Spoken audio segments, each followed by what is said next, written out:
604, Talk 107.3 FM, WBRP. Mornings with Brian Haldane off and running. Brian here with you. John LaBeouf producing. Starting off your Tuesday morning at 76 degrees with still a little bit of rain coming down depending on where you're at. Still a little bit of rain in downtown Baton Rouge. You heard that forecast from Emma Kate Cowan. We'll get back into the rest of it in just a little bit. Right now, though, I want to give you the rundown on the show today as we have got Jeff Crouere from Ringside Politics hopping on board at 6:35. Get an update on escapees. I understand there are 2 left at this point. Had one caught right here in Baton Rouge. We'll have more on that in just a second. Charles Hannagriff's going to stop by at 7:20 this morning. We'll talk a little LSU baseball as regionals were announced yesterday. Newt Gingrich, former Speaker of the House, going to join us at 7:40. He's got a new book out about the President Donald Trump's re-election last fall. Andrew Muhl from AARP is going to stop by with the latest on a bill that affects a lot of seniors, or I should say seniors who are in retirement homes, and liability for those who own or reducing liability for those who own the homes. We'll wrap up our guest list with Congressman Troy Carter, a little DC Current presented by LABI. But you know how we start off. Top stories and trending. Let's get it.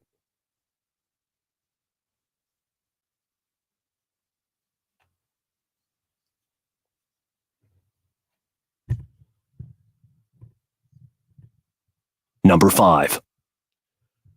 Number 5 starts us off with a fire last night. Firefighters responding to a business fire that started shortly before 9 p.m. at the LC Food House.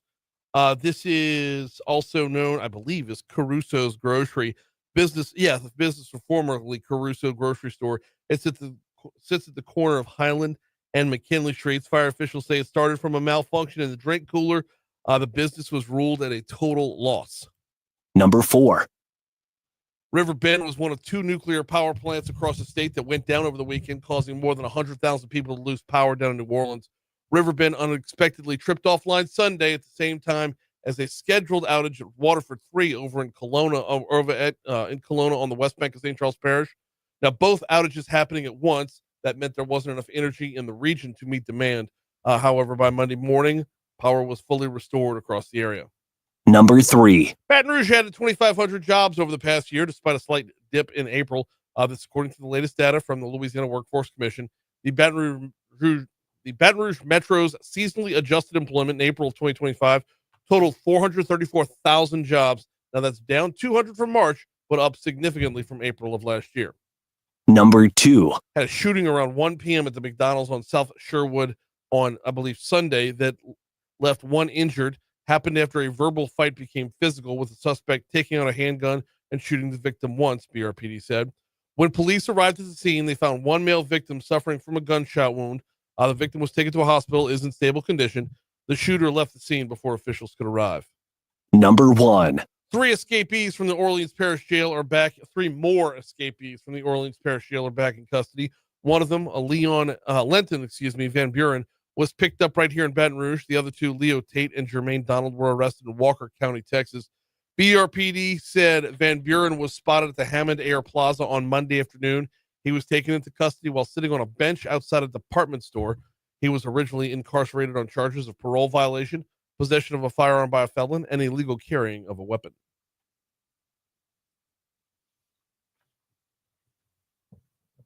It didn't say in the story, John, but yeah, a department store in Hammond Air. It's got to be the Burlington Coat Factory, right? Oh, possibly. Although it didn't say he was sitting on a bench. It just said he was sitting. So that would have put him on the ground. But I mean, again, if you break out of prison, like the places these people are being found, right? Yeah. Are you swinging over by Burlington? I guess if all you've got is orange jumpers, you probably need a new, trade them in. Yeah. Trade in those. Yeah. Well, I don't know if sandals. they're trading, just straight up, looking for something new, something discounted. Yeah. Maybe he went over next door to Marshall's. I don't know. There you go. It's a good pair of shoes from there. Some shoes. Sure, it beats the the slides that they have on. Discount slacks, man. That's all the man's looking for. That's it. Well, in trending news here, star of Duck Dynasty Phil Robertson died on Sunday. His family announced the 79-year-old Louisiana native founded the Robertson family business, Duck Commander and Buck Commander.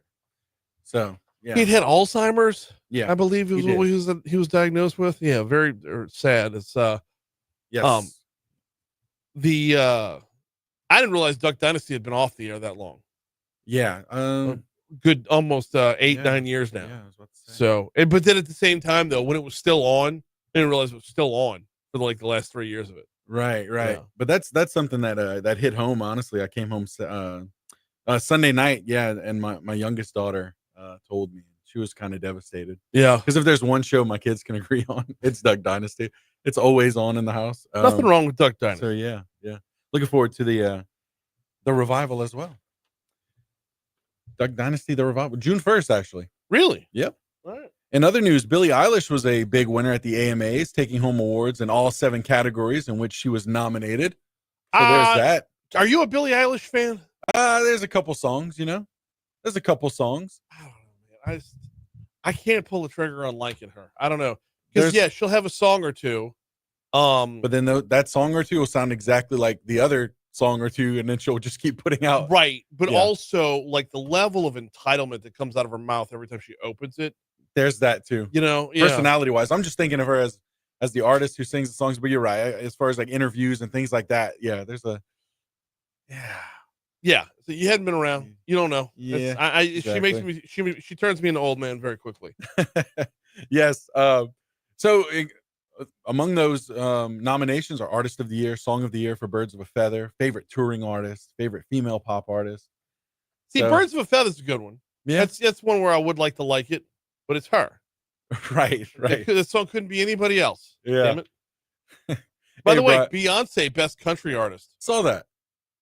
Oh, also though, did the AMAs? So I wasn't watching the AMAs last night, but like, was there some kind of controversy with, like, not only who was there, but they ended early, and I had a couple friends on Facebook who were just all over this all night, saying something's wrong, something's amiss. Like you're not seeing all the A-list celebrities there like you normally would have. I don't know. What did you watch? No, me neither. But I get it. Like I know there's always that certain speculation, when you have an award show and some of the big hitters don't show up. It's like, oh, what's especially when all the Diddy stuff's going on. Right. So like, are they hiding? I don't know. You know who was hiding? Who? This guy in Florida. I'll tell you about it. Oh my goodness. Because we do have a shark alligator rule story crossing over with the Florida man story this morning. Police responded to a call of a man swimming in an alligator-infested lake in Lakeland, Florida yesterday. When they arrived, he was trying to break into vehicles with a brick. He was tased twice before being shot, and sure enough, has been bitten by an alligator during his swim. So that happened. Polk County, which what was coming out of Polk County. Oh, yeah. Sheriff's Office. Deputies began searching for 42-year-old Timothy Schultz just before 6 a.m. yesterday after a convenience store clerk reported he was acting erratically. Deputies searched for around 40 minutes but couldn't find him. Residents of a nearby neighborhood called the sheriff's office to report a man swimming in an alligator-infested lake. A witness tried to throw them a life preserver. Another witness reported Schultz growling at them when they tried to help. That's usually when I stop helping people too. When they start growling at me, I'm like, you know what? We're good. Yeah. Yeah, apparently he was methed out as well. That's armed with garden shears, by the way. Yes, he had garden shears and a brick. Wow. So, this, when you couple that with the meth, that's resourceful, I guess. For sure, man. But at the same time, though, like, no wonder the taser didn't take effect on him either time. 6:13, Talk 107.3 FM. We are due up for our first break when we come back. Regionals have been announced. LSU is, of course, hosting as the 6th seed overall. We'll talk about it on Talk 107.3.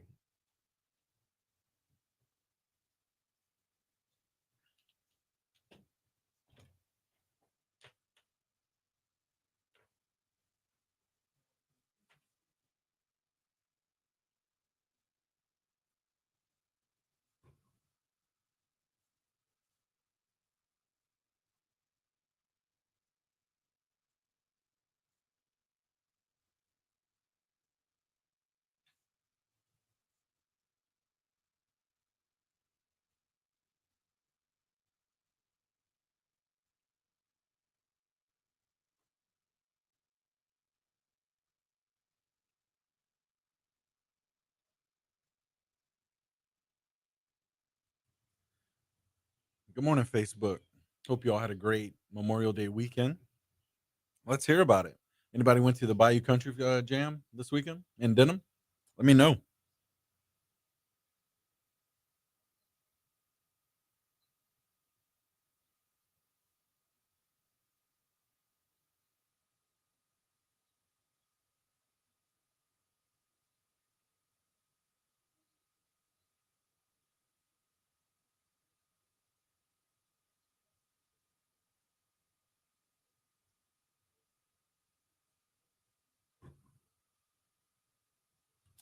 Sorry, Cajun Country Jam, not Bayou Country Jam.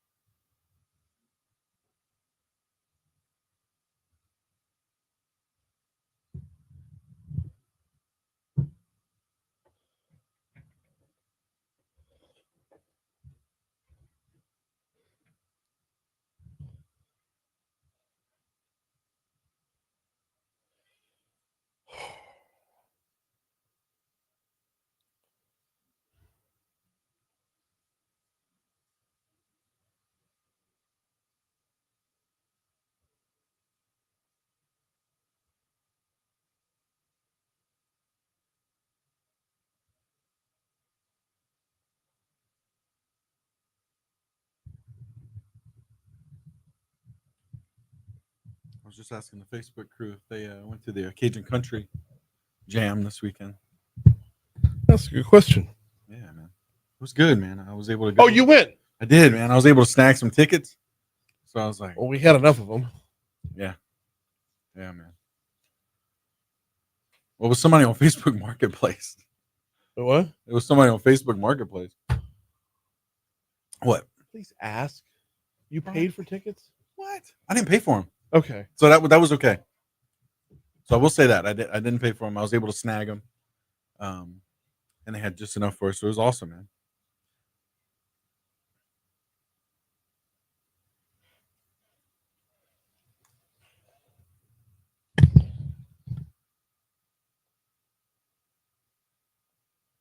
Oh, man. 617 Talk 107.3 FM, WBRP, Mornings with Brian Haldane, rolling right along. Before we get into sports, I want to remind you about the folks over at Vex European. You know where to find them online. I tell you about them every day. It's vexeuropean.com. That's V as in Vinny. Vexeuropean.com. If you drive a European vehicle like an Audi, a BMW, if you drive a Land Rover, a Mercedes, a Jaguar, a Porsche, or any of the exotics out there, if you've got, like, let's say, I don't know, a Ferrari or a Bentley or an Alfa. Well, Alfa's not really an exotic, but you know where I'm going here. You want someone who can maximize the lifespan of your vehicle and make sure you're getting the most performance out of it the entire time. When you make that investment into a European vehicle, you expect performance and longevity. That's what you get with Vex European. Make your appointment right there at vexeuropean.com when you need to go see them. They're on the backside of Industrialplex on Benefit Drive. It's Vex European. LSU baseball seeded 6th overall in the NCAA baseball tournament, which means they will host regionals, and should they move past the regionals, they will host super regionals as well. Coach Jay Johnson was expecting a national seed. I think a little over 300 teams play baseball, and so, to be one of those 8 is awesome and not to be taken for granted. I think we were very deserving, very consistent throughout the regular season, well positioned to play well. We obviously love playing here. LSU's 30-5 at home this season. Tigers offense, they're going to need the Tiger faithful out there this weekend. The offense has been struggling of late, to say the least. LSU has had, look at the SEC tournament. They had just 2 hits in the final 15 innings at said tournament. Coach Jay Johnson says SEC pitching can lead to struggles at the plate. As much as it's frustrating, like the SEC forces you into that. 8 regional hosts. I don't know how many of them we played. It's just a different animal. And luckily, the positive side of that is you go through those things so you know how to come out the other side of them. And it's literally just kind of doing what we do and getting back to work. Interesting what he said right there. 8 regional hosts. Who knows how many we played? 6 of the regional host sites, the super regional sites, are SEC teams. North Carolina and Oregon State, the only two teams in of the 8 national seeds not to be from the Southeastern Conference. Tigers will start off at 2:00 on Friday, hosting Little Rock. The Trojans won the Ohio Valley Conference as an 8th seed. I tell you what, I got one more cut here from pitcher Anthony Ianson. Let's go ahead and break real quick because we got more on this right after we take a quick break. Here's the Fox Business Report at 6:20.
Now it's about the time that traffic starts looking better overall, or I should say in general, as school is out for the summer, and especially this week when it's Memorial Day week, and a lot of people go ahead and take vacation. And that is the case this morning. We've got about as clean of a traffic report as we've ever seen. There is little to no volume on the interstates right now. 12 westbound coming in from Livingston, 10 westbound coming in from Ascension. They are both super clean. I-10 eastbound coming in from West Baton Rouge Parish looks great as well. You might find some delays if you're on I-10, both east and westbound, out by Gross Tate. But that's like literally the only thing you're going to find on the interstates right now is in between Gross Tate and Rama. There's some delays in both directions. Before you get back into town, there's no surface street accidents either. 110's looking good. Both bridges looking good. That's really good traffic from the Shawbills Tire Traffic Center.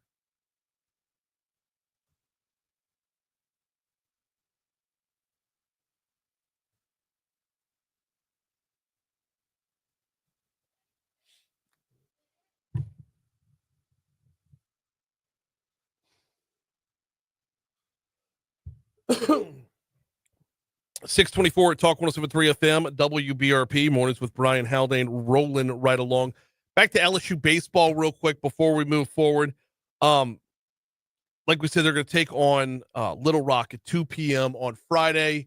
That begs the question, why are you going with the 2 p.m. game instead of the primetime game? I mean, Alec Box Stadium on a Friday night would just absolutely be rocking. Yes, it would. Yeah, it would. But if you're looking for the, every ounce of advantage you can to get player rest and whatnot, number one, take the first game out the blocks because weather permitting is always a thing this time of year. So you want to make sure that, you're not the one who's delayed into the wee hours of the morning should things go sideways with the weather this coming weekend. That being said, we are looking at Friday, a 40% chance of rain as of right now. Now, that's going to change a million times over before we get to Friday. But as of right now, Friday, there is a 40% chance of rain. Now, it's earlier on in the day, and it scales back as the day wears on. But we know how unpredictable that can be when you're this far out. So that's point number one. Point number two is get your guys on the field, get your guys off the field, get more rest before the next day. Setting yourself up for either rest on the winner side or more rest on the loser side, because you don't want to go from playing the game on Friday night to the game on Saturday morning. That was a 1 versus a 4. That's likely not going to happen, but stranger things have happened in the past. Little Rock comes in at 24-32 overall. This is the second worst record among the teams that made the 64 team field. Your other two teams, your 2 and your 3 seeds, are Dallas Baptist and Rhode Island. They will play the primetime game, which also, if you are an LSU baseball fan and you go ahead and cut out of work early on Friday, or if you weren't going to work on Friday, if you cut out of work early on Friday and you hit up Alex Box Stadium at 2 p.m. to see the Tigers play, I mean, how much sweeter is it to go back to tailgate for a little while and then check back in Alex Box Stadium for Dallas Baptist versus Rhode Island? Whereas if that were the other way around, you're not going out there first, right? Starting pitcher Anthony Ianson says playing at home the next 2 weekends. This was definitely more interesting to him. Cut 20. I honestly didn't really care who we played. Stopped listening after we got the top 8 seed. That was what I really wanted to have. Just another opponent. They're going to be good. 9 hitters in the lineup who are good at hitting, so just have to execute one game at a time. Now, LSU is paired with the Clemson Regional, where Kentucky found their way into the tournament. The Clemson Regional is Clemson and USC Upstate. That's South Carolina Upstate, West Virginia, and Kentucky. Those are your 4 teams in the Clemson playing at Clemson right now. So we will get whoever survives that end of the bracket. Meanwhile, overall, like I said, you had 6 SEC teams as host sites for super regionals and potentially super regionals. And if you look at the bracket as a whole, I don't, give me one more second here, because all right, it is possible, outside chance, obviously, way outside chance, but possible that you could have all 8 teams in the College World Series come from the Southeastern Conference. I say, Brian, how's that possible? Well, I believe 13 teams made it overall. 6 super regional sites, 6 host sites are Southeastern Conference teams. So I go and look at the sites that aren't SEC sites, like Oregon State got one. And in Oregon State's bracket, they've got Oregon State and St. Mary. They got TCU and Southern Cal. But they're paired with the Tallahassee bracket, which has Florida State and Bethune-Cookman. And then it's got Northeastern versus Mississippi State. So there is a possibility there is a Southeastern Conference team that's out of those eight teams overall. Long shot to make it, but nonetheless possible. Meanwhile, the other non-SEC host site, Chapel Hill, North Carolina, where you've got UNC taking on Holy Cross. On the other side of that, in that same 4-team pairing, you've got Oklahoma and Nebraska. So Oklahoma is a potential to make it as well. So absolute long shot to be sure. But you could very well see an all SEC Omaha. How bonkers would that be? Line up the Jello shots. We're going to talk about this at much greater length with Charles Hannagriff coming up at 7:20. I'm pivot here in just a second. Actually, you know what? Let me stay on time real quick. Remind you about the folks over at Landmark Bank. LandmarkBankLA.com is the website. LandmarkBankLA.com. Been in business for over 100 years as a community bank, and they remain so. They have always remained true to their roots at Landmark Bank. You're going to find them in the surrounding areas around Baton Rouge, not necessarily in downtown Baton Rouge or downtown New Orleans or uptown Manhattan for that matter, or downtown Manhattan, whatever. You don't find them on Wall Street. You find them in your backyard. You find them on Main Street. Well, they're not on Main Street, but you'll find them in Zachary. You'll find them in Brewley, Denham Springs, Clinton, Greensburg, all around the area as a community bank. Been doing it that way since 1897. LandmarkBankLA.com. Whether you're talking personal banking, business banking, they've got you covered at LandmarkBankLA.com. Man, I wanted to get into the story of Grant Hardin, but we're kind of running out of time here. I'll give you the brief synopsis. Have y'all heard about Grant Hardin? A once well-respected law enforcement officer in Arkansas, a police chief. He went to prison back in 2017, was arrested and charged with shooting an acquaintance. Well, dude just broke out of prison. A former police chief, and he just broke out of prison. We got a break. Here's news.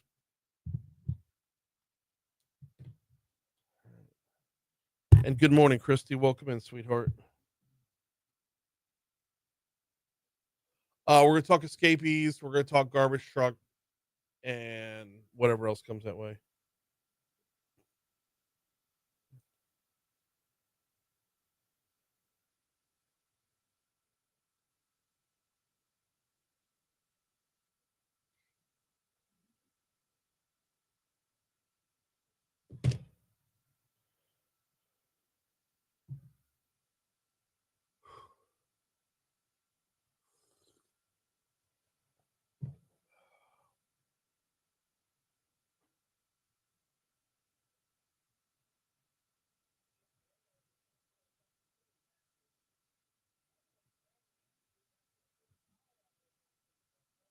Oh, power outage as well.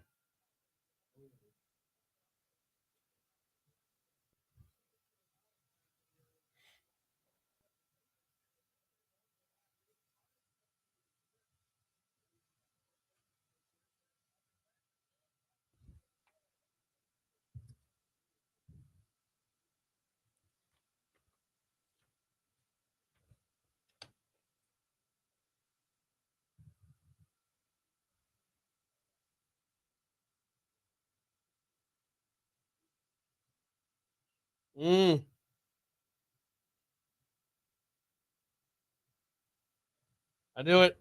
They were going to find a way to blame that on Trump.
Yeah.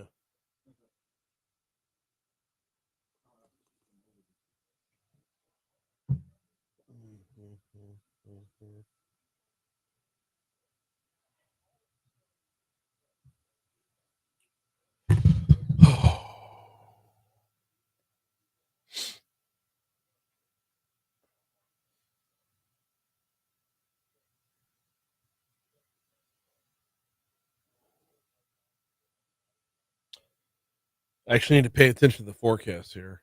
Oh, I've got a story for Richard too. He said he had nothing. I know when he says he has nothing, it means he's got like a stack that's 8 stories deep and he's just complaining.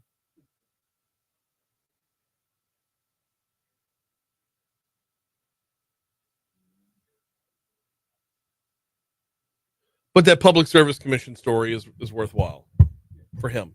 Oh, that's sure. raw meat for him. Yeah. What the hell did I have open? Oh, yeah, this.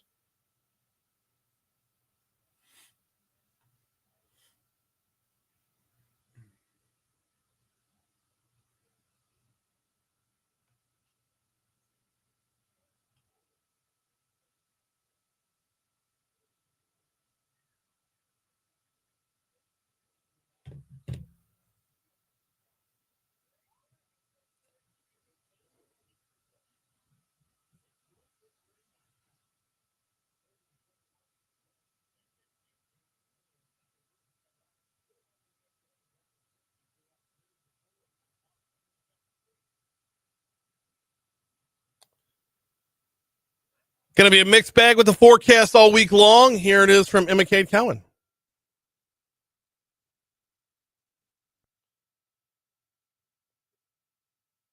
She has been very active on TikTok lately with her like daily routine stuff. Yeah, she's difficult not to like. She's like, I know she always sounds like she just got started over here because she does our thing first thing when she walks in. So, but like she is bubbly, to say the least. That's awesome. Yeah.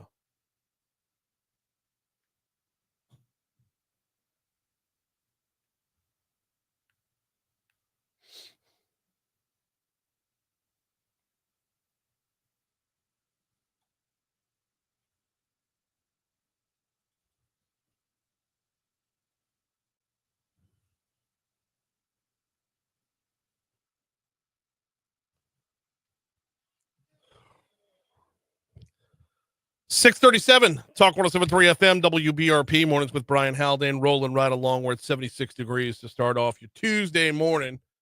As I know, is it Tuesday already? Yes, it is. Because, holiday. We welcome in, as we do every Tuesday, Jeff Crouere, host of Ringside Politics down in New Orleans. Jeff, how are you, man? Hey, good morning. Good morning, Brian. Good morning. First of all, we are down to 2 now. Obviously got a lead with the escapees here. We are down to 2. I have no idea if that's a good batting average. 8 captured in 11 days. We don't have a point of reference to know if that's good or not. But the news out of New Orleans is what with the latest? Well, I mean, what has been incredible is that so many people were arrested for helping these guys. I mean, you had more people arrested for helping them than the number of escapees. And, that has been sort of eye-opening that, there was such a network of people that were involved in this. So, yeah, one was in Baton Rouge. 2 were north of Houston. So we figured that after the first 5 were picked up and you had that, that lull for a few days, that the others had left the area. Yeah. And, of course, the guy in Baton Rouge didn't get that far, but the 2 in Houston certainly, got out of the state at least. So that leads me to believe that the final 2, Derrick Rose and Antoine Massey were probably out of the state as well. One would think. I mean, I've seen stranger things, right? It's you would think that they have made their way there. Hope if they're on the road, probably somewhere like as far away as maybe Atlanta or hoofing it to Colorado or something, where they're getting away from here. But I mean, the possibility is still there that they've just been laying low. Right. And then you just got to figure out, I mean, have they been getting, food? Have they been getting money? I mean, how they've been, evading? Because, I mean, there's a massive manhunt here. I mean, this is, and you got $20,000 for information. So there's a real incentive for people to, turn them in. So it's going to be very interesting. I mean, I do think within pretty, short amount of time, they're going to be apprehended. That's just what the history shows. I agree with that. I mean, because on the one hand, you say, how would they get money? How would they get food? Well, the further away they go from home, the less network they have to connect for that sort of thing too. Right. And when you're seeing we're at a dozen arrested overall for helping out in this. Right. It's, this very well could be that, you're going to find more people who have signed up to help along the way on more of a long-term, like a safe house somewhere or something to that effect. Now, of course, they're going after the family members and really putting the pressure on them. So, the aunt has been in the local media, telling her nephew Derek to turn himself in. Derek Rose, the mom was taken from her home by law enforcement officials. So, they did go to her home to question her. So, I think they really believe that there is some sort of connection.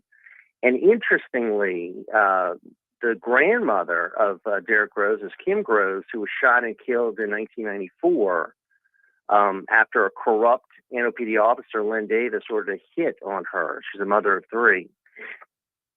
So Davis was supposedly going to be executed a long time, but Joe Biden commuted his sentence to life. Interesting backstory there. I mean, you would figure with 10 escapees, somebody had a backstory, but very interesting backstory there. Yeah. So, I mean, you had the grandmother, the victim, and now the grandson, the escapee. Oh. So, it really is amazing. But, so we'll see. So eight arrested, 2 to go.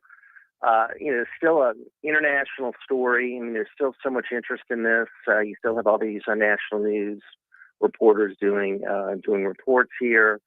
I think it's terrible for our tourism industry. I mean, I don't think it's certainly going to do any favors for New Orleans when people, keep hearing that, convicted murderers are on the loose. Right. No, absolutely. It's not the best sales pitch, to be sure. And probably bigger than that, Jeff, and Jeff Crouere, host of Ringside Politics, our guest, probably bigger than that is when you look at the 12 arrested, one would have to believe this isn't the first time they've done something wrong. It's just the first time they've gotten caught. Like, how embedded is the corruption in the Orleans Parish prison? And what have they done before that they just got away with? Which leads us to that story and just the unbelievable situation going on there at the prison. And also the latest story is that the water has been turned off in the prison. So, I mean, there's the complaints from family members of prisoners. There's an inhumane situation. They haven't had water. I don't know whether that's related to the situation where they turn the water off for the prisoners to escape, and I don't know whether they're still having problems with that. But I mean, you just have one crisis after another there, and this sheriff herself could find herself on the receiving end of criminal charges. Who knows? Well, I mean, she's already suspended her re-election campaign, and that's probably not going to come back to life. So, yeah, how much deeper is this hole going to be dug? I think it's going to be deeper, and I think we're going to find more and more as this thing goes on. But just shocking, pathetic, very, very infuriating. And it's not like in some communities, the sheriff is involved in law enforcement, is involved, Joe Lopinto's got so many hats he wears. I mean, this sheriff basically just has to control, handle the prison. Oh, yeah. And obviously can't do it. So, Lopinto's got both sides of the river, for crying out loud. I mean, actually, he's got all the way down to the Gulf of Mexico. It's a big span right there with a diverse population, to be sure. and does it well, given high marks, and crime rate is low in Jefferson, and he keeps getting reelected overwhelmingly. But I mean, in Orleans, of course, it's split. You have a police chief, you have a sheriff, and there's always a problem. It seems ever since we booted out Charles Fody, who was, I think, universally applauded for the job he did. It's been a problem. We got Jeff Crouere with us for a couple more minutes. Want to pivot over and talk about the power outage over the weekend. 100,000 people affected. The speed with which Devontae Lewis blamed Donald Trump for this was amazing. Right. I mean, like, you can't. Well, it's all Donald Trump's fault. Everything's Donald Trump's fault, according to Devontae and the Democrats, right? But it was ridiculous, Jeff. Like, the moment the power went out like, you've seen worse times in the 40 at the NFL Combine. The moment the power went out, Devontae Lewis is saying it was because of a faulty weather forecast, and that's because of Doge cuts. Oh, okay. Right. Like weather is something new in New Orleans or Louisiana as a whole. So this is this regional grid operator. Yeah.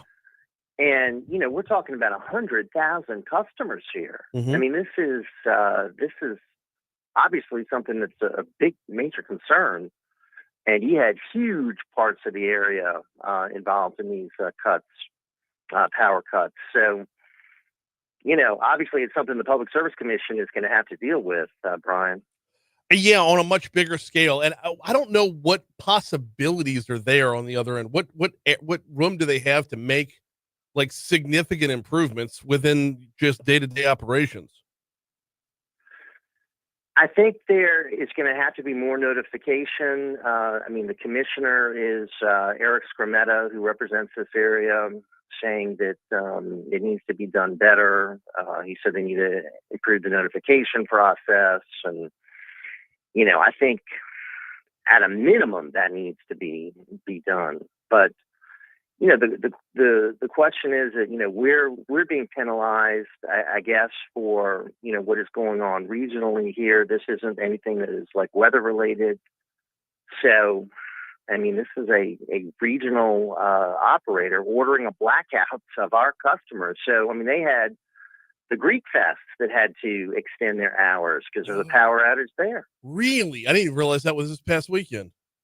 Yeah. You had the Greek Fest, which is always over Memorial Day and always a big event, huge crowds.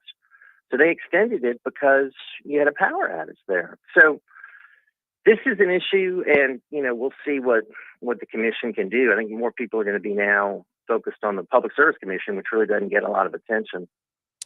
Last one before we get you out of here, and I appreciate your time this morning, as always.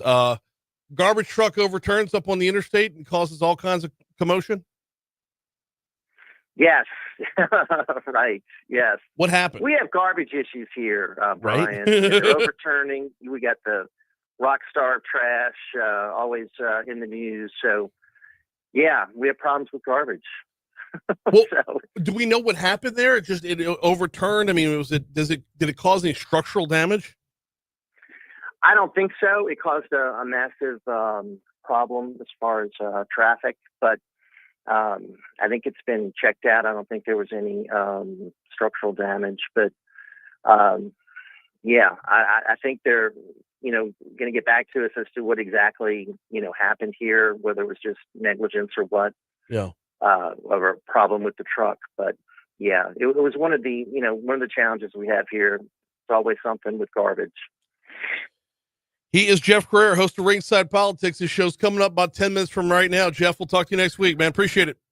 Thank you, Brian. Take care. You. You too. 649 at Talk 107.3 FM, WBRP. Speaking of New Orleans, I'm going to be down in New Orleans about 2 weeks from now. The Department of Education puts on the Teachers Leadership Summit every summer. About 6,000 educators converge on the Morial Convention Center. And we're going to be there taking a deep dive into what's new, what's working, what needs to get better. These teachers, as soon as school is out, they're primed and ready to get after it for next year. And that's exactly what we're doing. Department of Education, they brought us out last year to do this. It was a phenomenal 2 days worth of shows. We don't leave our normal programming, but all of our guests are centered around what's going on there, what's new, what's hot, what's winning. We'll cover it all right here on Talk 107.3.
All right.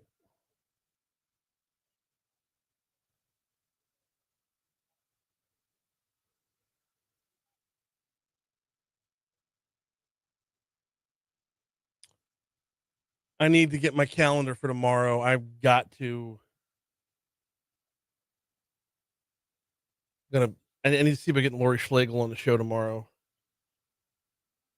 I might have to wait until Thursday, but she's got 3 bills in front of Jude tomorrow.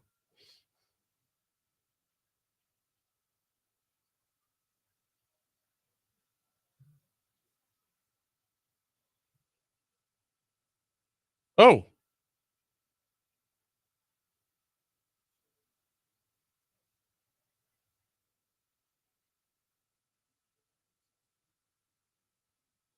Jesus, Moon. Moon will be here today. Yeah. Yeah. He he texted me yesterday at 6:21, so I'll be there tomorrow. He texted me this morning at 5:38, said, weather rough, I may come tomorrow. I said, okay. And then he just now texted, said, coming y'all way. Let's go, man.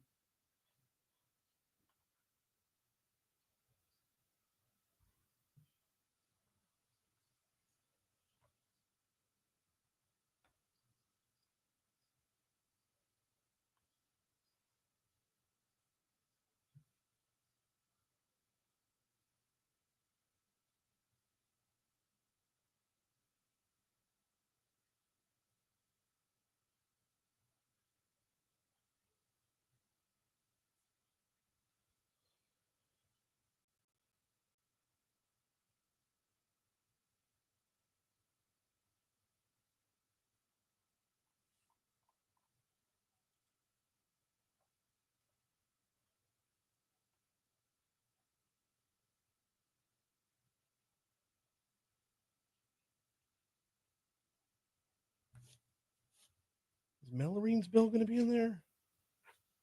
No Mellorine in there.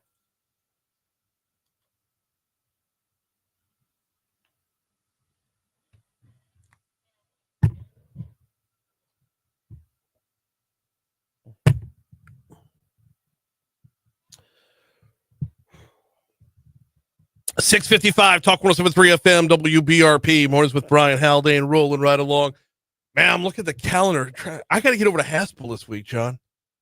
At the as a follow up. Right. So follow up to last week's trunk show, right, that they had.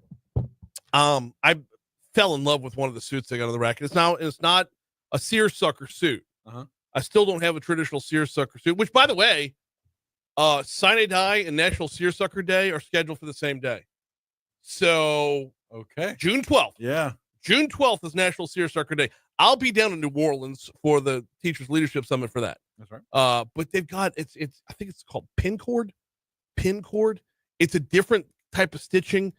It's like if seersucker were slightly tighter. Yeah, is what it looks like. Okay, I'm probably describing it a little wrong. bit more fitted, maybe. No. No, It's not about the fitting. This is about the stitching. Okay. So seersucker is looser and it's a lot more breathable. Yeah. The look is so tight.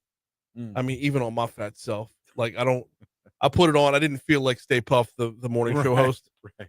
So I gotta get over by Haspel this week. I gotta figure out some time to do that. Yeah. But it's a busy week. I was planning on going tomorrow, but now things may have changed. As with the legislative session continuing, it looks like June Day's not done, y'all. Senate Judiciary A, where great bills go to die, will reconvene tomorrow. They are slated to have another committee hearing tomorrow. There are a handful of bills that are on the table here, and one of them is HB 34 by Representative Glorioso. This is the medical transparency bill that didn't get heard last time and we all thought was going to be dead in the water. Well, it is, at least numerically, third on the list for them to hear tomorrow. I don't know if they're actually going to hear it or not. I don't know if they're going to table it or not. But medical transparency is not dead yet. Like the wrestler who's down for the count while the other guy's, dancing around the ring, showing off, and you see that hand come back up again. HB 34 by Representative Glorioso, talking about medical transparency, very well may very well have another life in it. Also on the table tomorrow, and we're going to do a bigger bit on this tomorrow, by the way, a bigger segment on this tomorrow. Senate Bill 148 by Blake Miguez. It's late in the process for a Senate bill to make it from the Senate committee to the Senate floor and then over to the other side. But if anybody can get it done, it is Blake Miguez. This is SB 148. It says provides for liability for judgment of dismissal. What does that actually mean?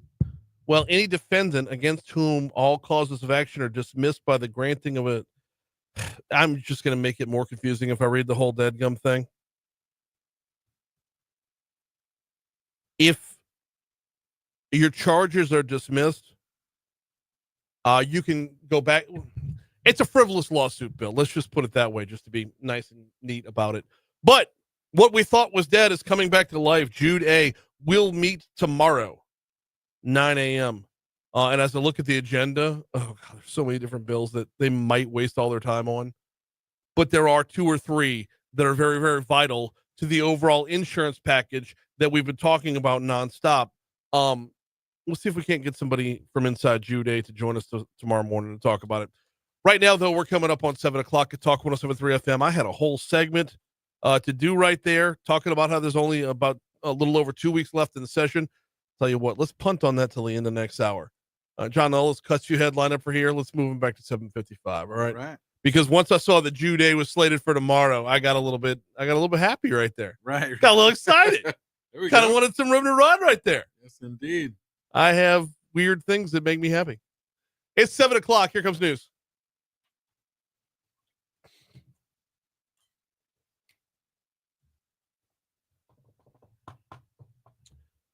But this is where we had Representative Egan on yesterday. his $5 billion cap on damages, that's on the slate for tomorrow. Okay. So Yeah.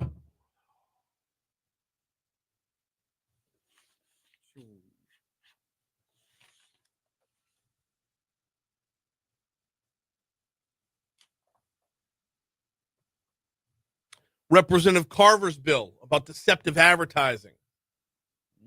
Oh.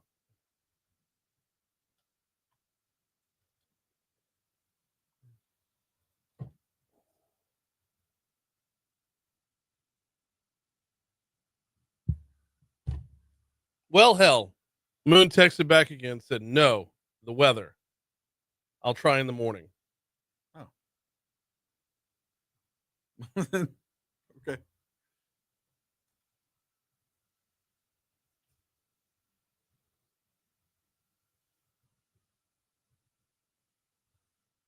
Whatever you want, man.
7:05, Talk 107.3 FM, WBRP, mornings with Brian Haldane, rolling right along. Brian here with you, John LaBeouf producing. We got a downpour going on in Baton Rouge, and it has caused the temperature to drop by about 3 degrees to 73 to start off the second hour of the show. Busy hour this hour. Regionals were announced yesterday. LSU will be a host site. Charles Hannagriff will join us in our next segment. We'll connect with him at about 7:20 to talk LSU baseball. Postseason in the box is always amazing. It's next level. We have a reputation. We live up to said reputation. It is beyond compare. And we are the 6th seed. We, meaning LSU, are the 6th seed overall. We'll talk LSU baseball in our next segment with Charles Hannagriff. Also this hour, coming up at 7:40. Former Speaker of the House, Newt Gingrich, slated to join us. Speaker Gingrich, I should say, has written a book called Trump's Triumph, America's Greatest Comeback. It is a #1 New York Times bestseller. Well, he is a #1 New York Times bestselling author. And he takes a deep dive inside what they're calling the most significant political comeback in American history. And he also dives into not just winning in 2024, but where does the movement go from here? We'll talk with Newt Gingrich at 7:40. Right now, top stories and trending.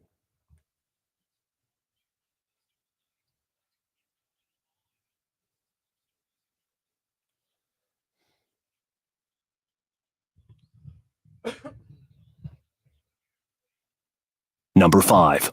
River Bend was one of 2 nuclear power plants across the state that went down over the weekend, causing more than 100,000 people to lose power in New Orleans. River Bend tripped offline on Sunday at the same time as a scheduled outage at Waterford 3 in Kelowna on the west bank of St. Charles. Now, both outages happening at once meant there wasn't enough energy in the region to meet demand. By Monday morning, however, power had been fully restored across the area. Number 4. Baton Rouge has added 2,500 jobs over the past year, despite a slight dip in April. This according to the latest data from the Louisiana Workforce Commission. Baton Rouge Metro's seasonally adjusted employment in April of 2025 totaled 434,000 jobs. Now that's down 200 from last month, but up significantly from April of last year. Number 3. A shooting at around 1 p.m. at the McDonald's on South Sherwood left 1 person injured. This is a fight that escalated. And the suspect took out a handgun, shot the victim once, and then left, according to BRPD. BRPD said when they arrived at the scene, they found 1 male victim suffering from a gunshot wound. He was taken to the hospital in stable condition. The shooter was gone long before they got there. Number 2. 12 people have now been arrested, accused of helping escaped NOLA inmates as the search continues. It's total 12. So you've now got more people arrested for helping than have escaped overall. Meanwhile, speaking of those who have escaped, Linton Van Buren was picked up by BRPD. 2 others, Leo Tate and Jermaine Donald, were arrested in Walker County, Texas. BRPD said Van Buren was spotted at the Hammond Air Plaza on Monday afternoon, was taken into custody while sitting on a bench outside of a department store. Doesn't say which department store, though. So, Number 1. goes back to our forecast here. We're in the thick of it right now, y'all, as this storm system is rolling through Baton Rouge. That being said, expect about another half hour or so before we're all clear. You heard the forecast from Emma Kate Cowan there at the top of the hour. Taking a little bit closer look, we are almost done with the squall line passing through. Now, once we're done with it, things will clear up by about, rain should stop by about 7:30. If it hasn't stopped for you already. Looking beyond that, though, skies are actually going to clear up as the morning wears on. So, shouldn't be too bad for too much longer. We will of course keep you updated throughout the rest of the morning.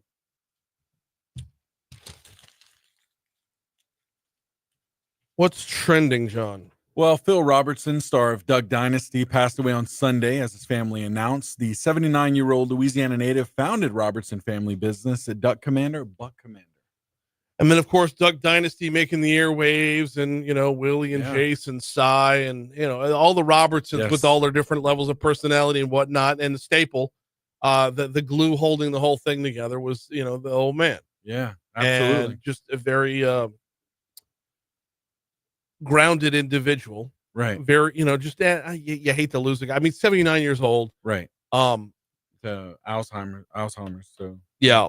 Yeah, it's a sad day for the Robertsons, but I mean, what an influence to have had in their lives. yeah, no, absolutely. And I mean, we can't forget how great of a quarterback he was too at left tech. I mean, that was But like how do we know?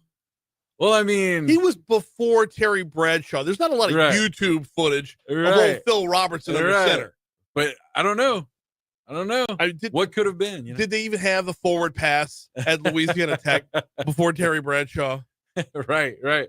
But no, yeah, it's I think they both ended up okay in life. You know what I Yes, mean? I think so. But no, celebrating the life of Phil Robertson, man. Yeah, what a man. Awesome man. Instant Louisiana legend. Yes. In other news, Billie Eilish was a big winner at the AMAs, taking home awards in all 7 categories in which she was nominated. Those including Artist of the Year, Song of the Year, Birds of a Feather, Favorite Touring Artist, Favorite Female Pop Artist, Favorite Pop Album, Favorite Pop Song. So, Okay. yeah. I want to read you a couple of posts from a friend of mine. Okay. Not going to out him, not going to say who he is. Right. Longtime radio guy, used to live here. He has recently moved away. No, I'm not talking about T-Bob.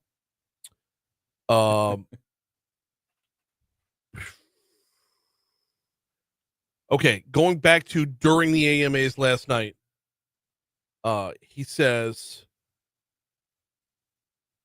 okay, so besides Lainey Wilson and Benson Boone and SZA, no current hit makers are in the audience. Y'all think they boycotted due to J-Lo Diddy connections? Yeah. Now he goes on to say, how the blank do you have an award show where only one of the 10 nominees for Artist of the Year is even in the building? Then he says, something big went down tonight. They ended the show early. They didn't announce half the awards. And there's a few other posts that go on from beyond there, but did something go down at the I don't watch the AMAs. Right, I might have to look into this. The self-congratulatory type of stuff. It's just not my bag. But did something go down at the AMAs last night? As if you watched, if you watched it, please comment on our Facebook feed. Please, yeah. Brought to you by Lake Urchick here. We're live on Facebook every single day, and YouTube for that matter as well. But the crew, the glorified crew, is over there at Facebook Live. We'd love to get a conversation going on this one. And no, don't comment if you hate Billie. I don't really care for Billie Eilish either. Right. But I don't need the curmudgeonly old man comment. If you call that music, I don't need anything, talking about autos here. No, just if you know that there's something afoot because of all the other stuff going on in the industry, or if you think there's something going on or something went down last night, just if you watched, what were your takeaways? Let us know over there. All right. Hey, we've got a shark alligator rule story crossing over with a Florida man story this morning. Police responded to a call of a man swimming in an alligator-infested lake in Lakeland, Florida yesterday. When they arrived, he was trying to break into vehicles with a brick. He was tased twice before being shot, and sure enough, had been bitten by an alligator during his swim. Okay, so he was killed by police, right? Yes. Yeah. He was. Yeah. That's a bad night right there. Yeah. For old Anthony Schultz. Yes. 42-year-old Anthony Schultz. He was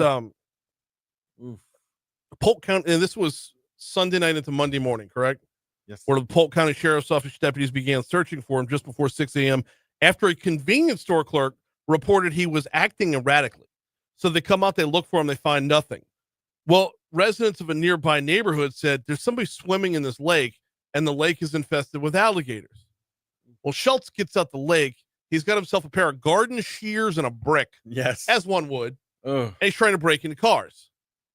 Police try to apprehend him, or at least get him to stop smashing windows with a brick. They tase him not once, but twice. The tasing has no effect, so they shoot him dead right there. And then come to find out, he had met Mr. Chompers over there in the lake. Yeah, really. He had an alligator bite on him. Like, that's insane. Yes. But Sheriff Grady Judd said the fact that he was bitten by an alligator significantly and still continued his rampage is shocking. But if you're on enough meth, the person you see is not the person that's attacking. So he was methed out at. I mean, yeah, this is by the way, how significant was the bite? That part right? I don't know yet. I don't know yet. Yeah, if they didn't shoot him, would he have just bled out? Right. Oof. But here's the thing, though, is I should not know who the Polk County Sheriff is. Right. Exactly. But Grady Judd has gone viral on numerous occasions. Yeah. Numerous occasions. Grady Judd has been an internet sensation. He's been the sheriff for like, I don't know, 20 years or so. Yeah. Something like that. I don't quote me. I don't know for sure. But he's been around for a hot minute, and he has gone viral more than once, to be sure. So, for all the wrong reasons, maybe. Depending on what side of the law you're on. Yeah. Yeah. If you're one of the bad guys, it's all the wrong reasons. Right. If you just like to sit back and, smash some popcorn while watching good viral videos, it's so right. There we go. 716 to Talk 107.3 FM, WBRP. Of course, Top Stories and Trending is brought to you by the folks at the Baton Rouge Metro Airport. You can check them out at flybtr.com. And what are you learning when you get to flybtr.com? You are learning that when you're going to go fly, when you're leaving Baton Rouge or flying back home to Baton Rouge, you want to take into account so much more than just the raw price of the ticket. Think about the time it takes to drive down the road if you were going to fly out of a different airport, if you're flying out of New Orleans, and the parking cost as well. All these things factor in to the overall cost of your trip.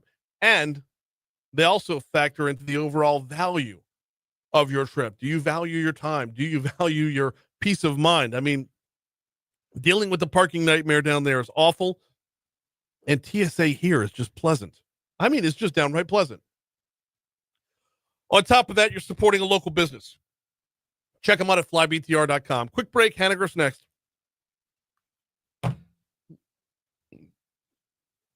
Oh, we're calling him.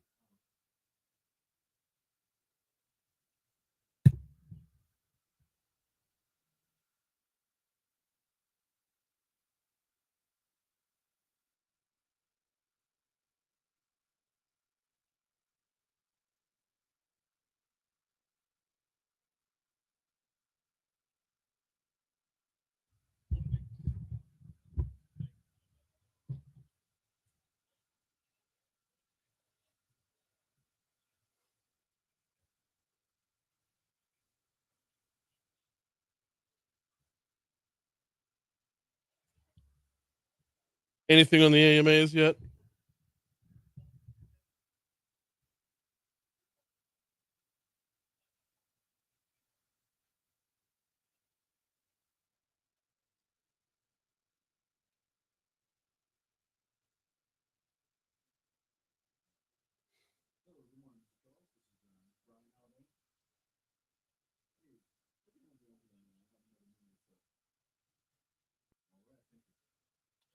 Is blue pin cord? Blue pin cord.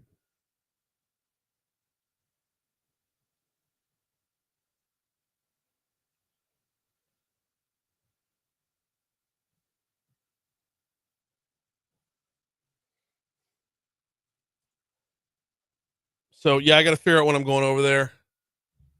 It probably won't be till Thursday because I know I'm not going today. Tomorrow, I promised my son we'd be playing, but he's going to go to basketball this summer, or I'm gonna die trying. One of the two. Okay, yeah. Man, that's what's up. So is it like tryouts or just training or what? We're working together. We're training together. Oh, okay, awesome. Yeah, he's been introduced to the game. He likes the game, but we haven't had a chance to work at it other than when you're in elementary school. Practices are like once a week for an hour, and you clocked out completely. So Yeah. I've been too busy. This is my cat's in the cradle type of thing. Okay. 719 Talk 107.3 FM WBRP mornings with Brian Haldane rolling right along. Regional announcement came out yesterday. The only working local radio hosts yesterday were Charles Hannagriff and Jimmy Yott over there on Live at Lunch, who battled numerous technical issues to walk us through the regional announcements. Joining us now is the co-host of Live at Lunch, also the host of the Hannycast, Charles Hannagriff. How are you, sir? The internet took Memorial Day off. He did. Y'all, so I got to tell you, y'all battled admirably through that.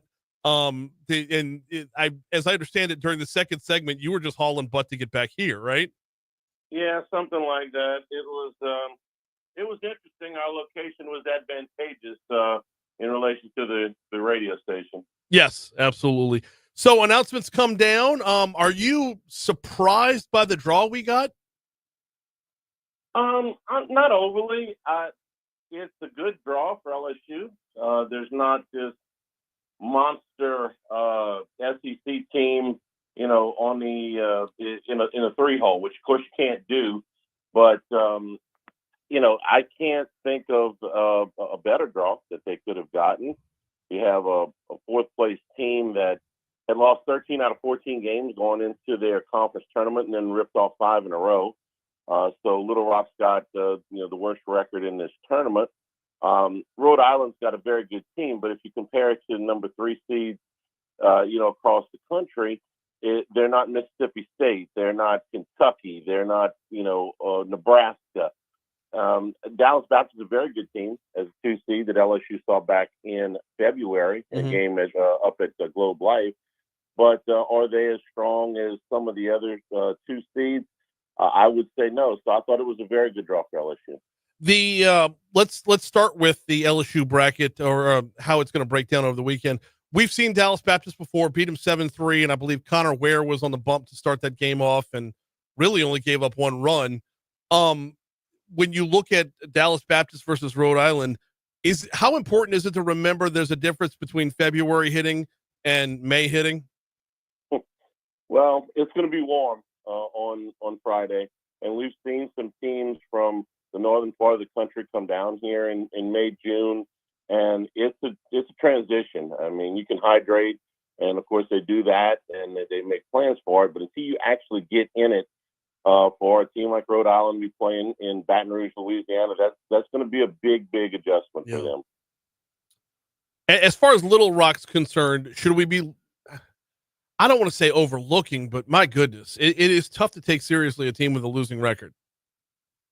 It's not just a losing record. It's it's a game that it's a team that had, like I said, it lost 13 out of 14 in a row. Right. Their last regular season series, they lost by a combined 43-8. Now it's a baseball game, and anything can happen.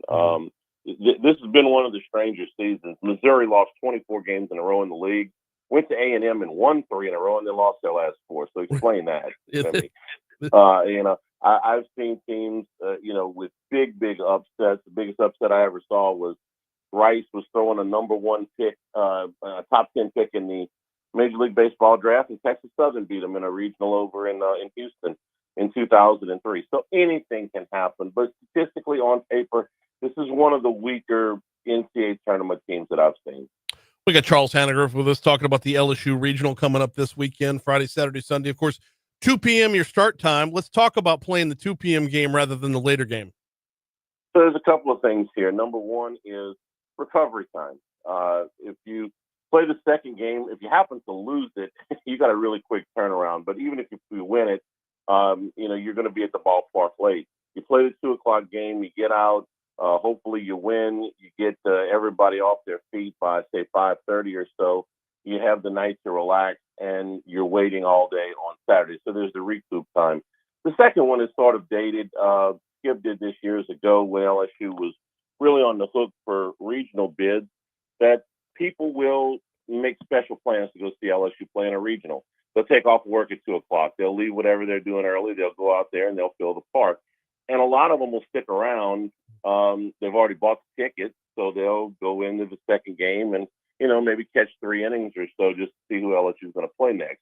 If you put Dallas Baptist and Rhode Island at 2 o'clock, you're going to be playing in front of the friends and family that they brought. Right. And that's about it. So there's a little bit of a financial aspect for it, but it's really about recovery time. Well, but doesn't that also contribute to the overall atmosphere of the weekend and the legend and lore that is the box? If you can get a good, 4,000 or 5,000 folks back through the turnstiles for the second game, it just not so much for the revenue aspect as far as, but more to the point of like who we are as baseball fans. Yeah, it does. It helps. I think, 5,000 is probably optimistic. I think you'd probably be closer to about half of that. But even so, a crowd of 2,500 to 3,000 would be bigger than, 80% of the crowds outside of the Southeastern Conference for the year anyway. So, yeah, it does help there. What about as far as the TV end of this is concerned? I mean, is LSU even going to be on TV at this time? Well, everything will be available to you. What platforms? I have not seen yet. So you're going to be able to get it on ESPN Plus if and I'm talking about the second games. The first game's on the SEC Network. The Saturday, Sunday, and Monday games, I haven't seen platform announcements yet. Mm-hmm. So the first game, your SEC Network, you're good. Some of the other games may be on Plus, but everything will be available to you somewhere. Talk with Charles Hannagriff about the upcoming regional in the box this weekend. Let's talk arms before we talk bets. I don't think anybody will be shocked if Cade Anderson gets the nod on Friday. That's kind of just how Jay Johnson operates. That's how he operated in 2023, when he had the best arm in the country in Paul Skeens, and LSU was playing a Tulane team with a losing record. Most of us thought that he would hold Skeens for the second game, which LSU won by 1 run, by the way, the second game there. But he didn't. He threw Skeens, and then they won the second game. They won the regional. They won the national championship. Using that as a precedent, we would see Cade Anderson on Friday. There are coaches out there that will hold their number one guy in a game like this. Skip Bertman did that at times. Palmineri did that at times. We'll see if Johnson maybe changes his mind. But he's got a lot of options. He could throw Anthony Ianson, which is right now is about the same as throwing Cade Anderson. That's his number 2, who's been every bit as good or better than his number 1 at times. He could throw Jaden Newt, who threw game 3 of the SEC tournament, or game 2 of the SEC tournament, against Ole Miss, and that split finger looked fantastic. He could throw Chase Shores, who was his number 3 starter for first half of the SEC season. He could throw Kason Evans, who was his number 3 starter for the last 3 weeks of the SEC season. So he's got some choices should he choose to go in those directions. Let's move it over to the bats there, which have not been hot, and that's about as big of an understatement as you're going to get this morning. Likelihood that the bats come alive in the box this weekend, I think, is pretty good, not just because we're not facing SEC pitching, but just the atmosphere of the box and just the juice that it gives. Yeah, that's a good theory. We sort of been waiting for that. When the weather heats up or when there's more home games. And bottom line is they just haven't swung the cover off the ball in the second half of the SEC season. Now, they played some good teams, but you've been waiting for that. I hope this weekend is the weekend. I'd love to be able to tell you that it would be, all they need to do is drop this one guy in the order or change somebody's approach to the plate. But, you're into the 60th playing date now, and, you are who you are. So every one of those kids in that lineup is capable of hitting. I've seen them do it at the college level, at the big-time college level. Just right this second, they are not swinging hot bats. And, Brian, if I could figure out what made bats go hot and bats go cold, and I could put it in a book, I'd have more money than Elon Musk. Oh, absolutely. I don't know. So I'm hopeful. I'm hopeful that the bats come alive, yes. Do we know anything about Little Rock's pitchers? There are no numbers that are going to. There's no numbers that are going to wow you. I can only give you the numbers. The stats for the season. Mm-hmm. Their team ERA is 5.5. Their number 1 starting pitcher actually has decent numbers. He's got an ERA of just under 4. He's made 15 starts. He's got 101 strikeouts in 84 innings. But that is not against the type of competition that he's going to see this weekend. No, yeah, absolutely. And the reason I ask that is because when you talk about, busting out of a slump, then you're going from SEC pitching to Little Rock pitching. Is that just basically going to be BP? Well, I don't want to say BP. No, these kids are better than that. But the level of competition in the Missouri Valley as opposed to the SEC, that's quite a step up. By the way, Little Rock's the number 1 pitcher is a kid named Hoss Brewer. I just think that's a really cool name. That is a very cool name. Brewer, and he's got nice numbers for this season. Hoss Brewer is his name. Hoss Brewer. All right, we got about a minute left with Charles Hannagriff. Let's talk about the pairing here. The Clemson side. Are we expecting Clemson to survive this one? They do have Kentucky and West Virginia over there. I think that's one of the tougher draws. Clemson is the favorite to get out of there, but not the overwhelming favorite. West Virginia almost won the Big 12. That's a really strong 2 seed. And Kentucky is a really strong 3 seed. Kentucky won 13 games in the SEC. I thought they were going to get left out. That was the biggest surprise to me yesterday. That and Oregon State getting a national seed. But Kentucky, I thought after they lost their first game in the SEC was out. They were 13 and 18 in the league. Now that they're in, they're dangerous as heck. I mean, they've got a very good starting rotation. I think they would be a tough out. So Clemson's a favorite over there, but I think they got a tough draw, much tougher draw than LSU on paper. Last one before we get you out of here. We're going to blow right past ABC News. I don't care because I want to mention this. How about it for J.R. Teagues? Well, you know, it's a tough job being the head of that committee. Yeah. And when your team is the very next team that would have gotten in the tournament, and he's not allowed to be in the room when his team is discussed, you know, a second team out of the Southland would have really been something. I don't envy him the job because he had to do the job the best way he thought, and that's what he did. We've known Ortiz for years. Yeah. And then you got to go back to your kids and say, hey, listen, you know, this is how it fell. And that's a tough pill to swallow when you were oh so close. Well, yeah, especially when you have a Little Rock team coming into the Bucks with a losing record, and they have the second worst record overall. I'm commending him for his honorability here to go home and face the home crowd saying, I'm sorry we didn't get in, rather than face the rest of the nation saying, I'm sorry I snuck my guys in. No, absolutely. You know, that's the thing. And it's important to remember that Little Rock got the auto bid, and, you know, the Southeastern would have been, you know, they would have been somewhere else. I'm just saying when you compare resumes. Yeah, no, absolutely. They are a better team than a number of teams in this tournament. And that happens every year. You know, some of the auto bids are not nearly as good as some of the at-large teams that get left home. That's the thing with the auto bids. He is Charles Hannagriff. You can catch live at lunch weekdays right on our sister station, 104.5 ESPN, and of course the Hannagriff. You do Hannacast during the postseason? Oh yeah, we're dropping one this afternoon. Awesome, good deal. Looking forward to it. Always appreciate the time, Charles. All right, thank you, Brian. Later. 7:32. Let's catch local news, traffic, weather. Newt Gingrich is next. All right, he's calling us at 7:40, and I'm supposed to have 8 minutes exactly with him.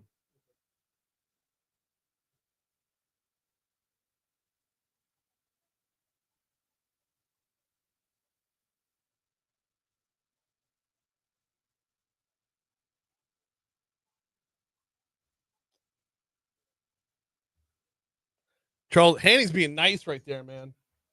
Oh, these guys are better than BP. Dude, when you face 95, 96 miles per hour with movement, dropping down to 89 and 90 with placement is, you're going to see guys swinging out in front.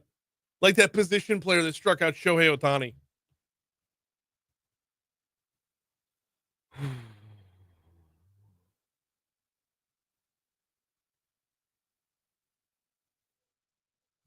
If you know J.R. Teagues, he can take care of himself with the home crowd. Oh, I know he can.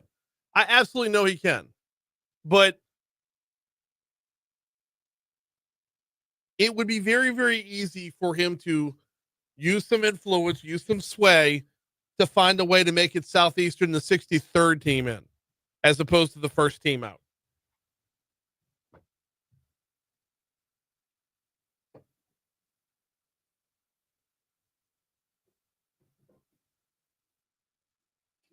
Newt Gingrich is going to be the feature today.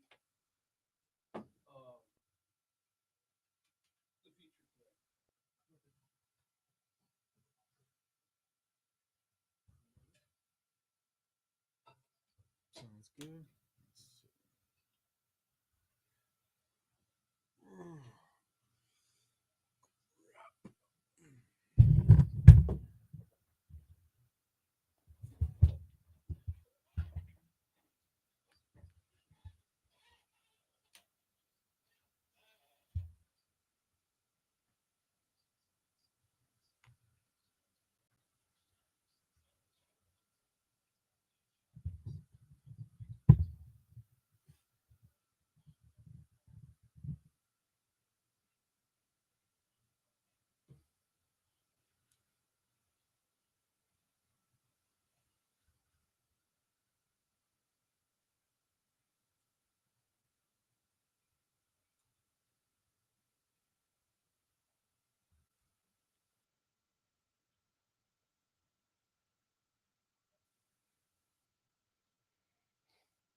Galen says, I think LSU's fortunate to have the weakest regional and attorney.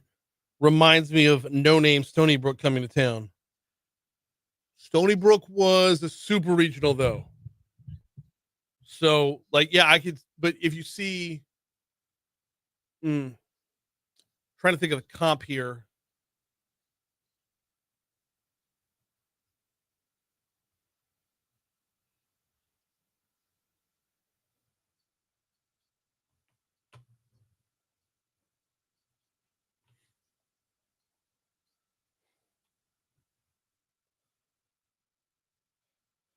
Hey, it's time to get a look at your forecaster. For that, we turn it to WBRZ meteorologist Emma Kate Cowan.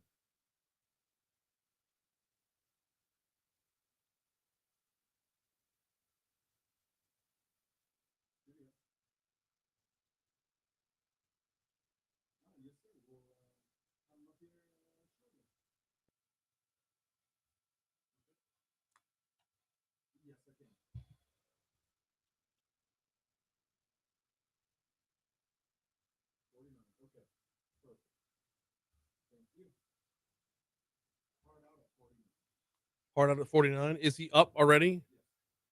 You have Newt. Okay.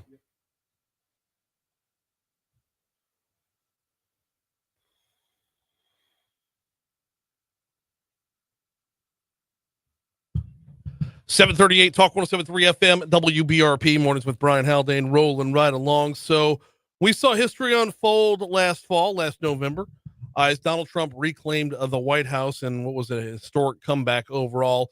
Joining us now to talk about this is the man who wrote the book on it. That would be our former Speaker of the House, Mr. Newt Gingrich. He's on the hotline now. How are you? I'm doing great, and had a great Memorial Day weekend. I hope everybody listening to us had a time to remember those who made us free and kept us free. And I thought the Arlington Cemetery yesterday I watched on TV, and it was very moving, very touching. It always is, though. I mean, it's very grounding, to be sure. That's right. And we stand on the shoulders of hundreds of thousands of people who gave their lives so this country could be free and safe. And it's important to remember that. Yes, it absolutely is. Very well said. We got former Speaker Newt Gingrich with us. He wrote Trump's Triumph, America's Greatest Comeback. All right, tell us what we're going to get when we read Trump's Triumph. Well, I think both halves of the title are important. It's about how Trump came from behind, having had every possible effort to destroy him. He endured, and he became president once again, only the second person in American history to be in the office, lose the office, and come back. And then second, it's about America.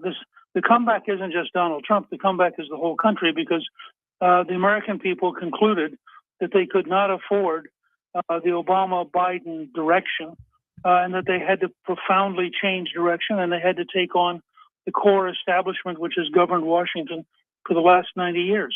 And it made the 24 election one of the great historic moments of change in American history. And we're now living through that. And so in Trump's triumph, I both look back, how did he get here? But I also look forward, where are we going to go? And the book, in a sense, is as much about the future as it is about the past. And I think it's very important to remember that President Trump is about creating a better future, not just about focusing on the past. Okay, so let's pivot to the future then. I was gonna hold on to that till the end, but let's pivot to the future real quick. Where do we go after Donald Trump? Well, I think, first of all, we go as a country in dramatically bigger, better directions. We'll have a huge increase in our manufacturing base. We'll be a much bigger economy. We'll be doing much better in terms of world trade. Americans will have enormous opportunities with artificial intelligence and other breakthroughs. And we'll be out into space in a huge way. When the Starship starts working for SpaceX, it'll take either 100 passengers or 150 tons per lift. You could imagine, instead of sending 2 people to the moon, within a year or two, we might be sending 150, 100 at a time. It's a totally different world out there. So I think we're going to find it to be very exciting and very dynamic. And I think that's President Trump's goal, is to have an expansive future beyond him. He understands that, he's going to be here for a couple of years, but then what's it going to be like later? And I think what he wants to do is launch America on a trajectory where everybody is more prosperous, safer, and has their freedom guaranteed.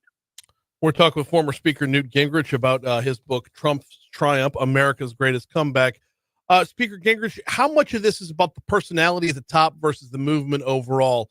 Like how much, okay, will the next leader run into the problem of trying to replicate Donald Trump rather than being themselves and staying the course? Well, I mean, first of all, I hope nobody's dumb enough to think that they can replicate being Donald Trump.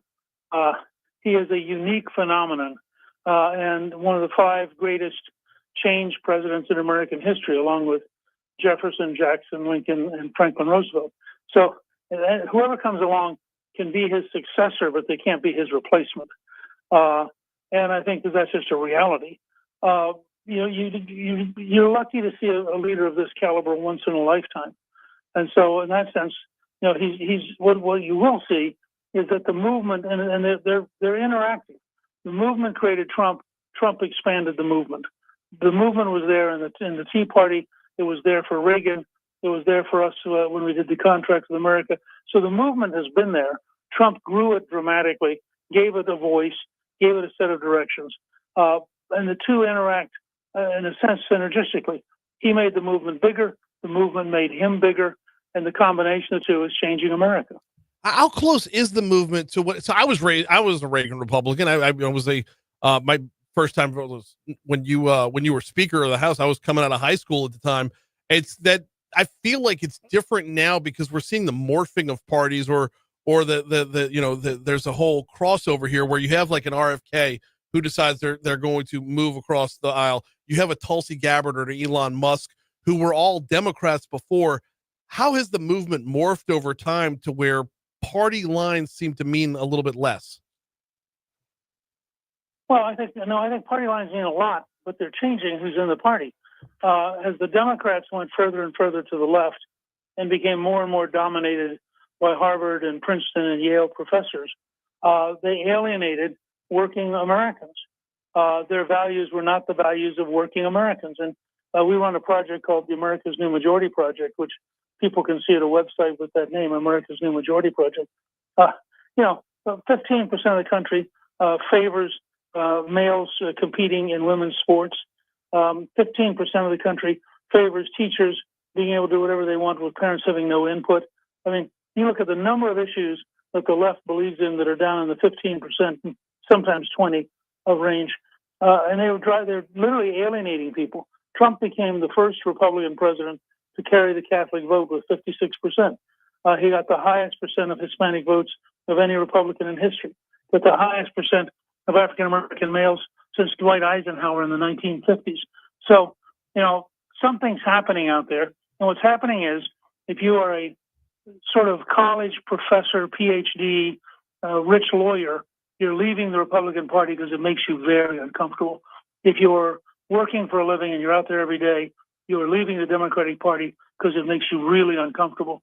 And so you're seeing a profound shift, and it's a shift enormously to the Republicans' advantage and the Democrats' disadvantage. And I think that it means that we're going to see a very different series of elections than people expect because the underlying base of the elections has changed.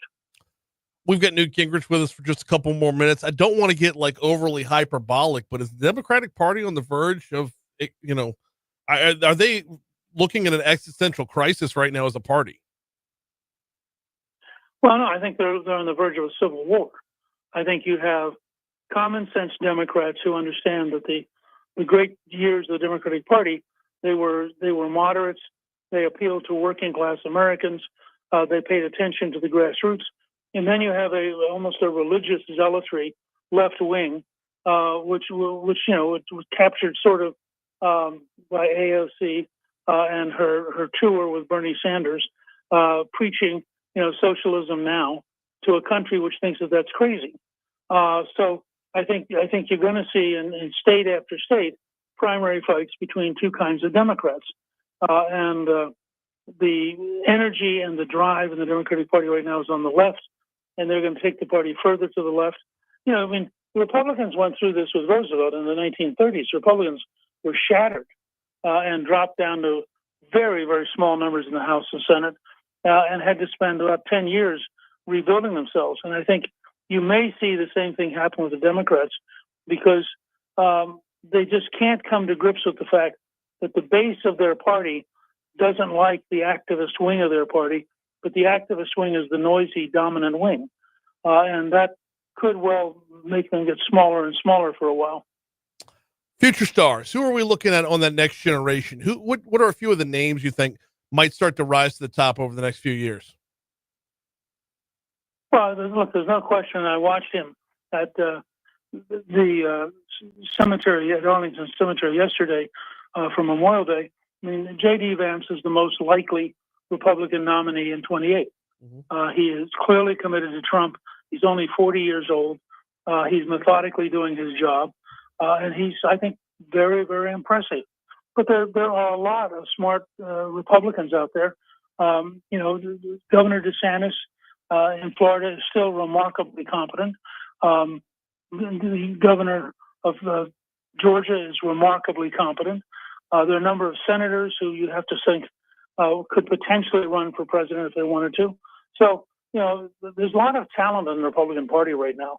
And I think Trump is drawing more people, more entrepreneurs, more people who want to change things. And so I expect that the talent pool of the Republican Party will keep growing and the talent pool of the Democratic Party will keep shrinking. Let me re-ask the question because I was trying to ask it selfishly, and you know better than anybody that the path from Speaker to the White House is darn near impossible. What about one of our own here in Louisiana? Well, look, I first of all, I don't think Mike Johnson wants to run for president. He is too humble. I think he is the most remarkable speaker in my lifetime. I think he's more remarkable than Pelosi, and candidly more remarkable than I was during the contract period. He has taken an extraordinarily tiny majority, and he has listened patiently. I tell people, you can tell that he's a devout Christian because he has the spirit of Job. He gets up every morning knowing he's going to spend all day listening to people complain. And if they come in his office hour after hour, he listens to them patiently. And he and Trump have formed a team, which is almost miraculous in their ability to get a majority in a party which is very grudging in doing this. I have the deepest respect and frankly affection. I really like him. I think he has a wonderful family. I think that, but to watch somebody go from being a backbench member to being speaker in about 15 minutes takes an astonishing growth curve. And he may be the smartest guy to be speaker in modern times. He's remarkably smart. Humble in your own right as well. He is former Speaker of the House, Newt Gingrich. The book is called Trump's Triumph, America's Greatest Comeback. It's a fascinating read. Needs to be on the summer to-do list for sure. Speaker Gingrich, I always appreciate the time, sir. Hope to talk to you soon. Great to be with you. It's 7:49 at Talk 107.3 FM WB. Oh, I'm supposed to take 60 seconds to tell you about P.F. Chang's right now, and we've got less than 60 seconds to go to the break. So here's what we're going to do. We're going to take this break. We're going to hit your money now. When we come back, a little more than 2 weeks ago in the legislative session, what still has to clear? What looks like it's going to cross the finish line? We'll talk about that next right here on Talk 107.3 FM.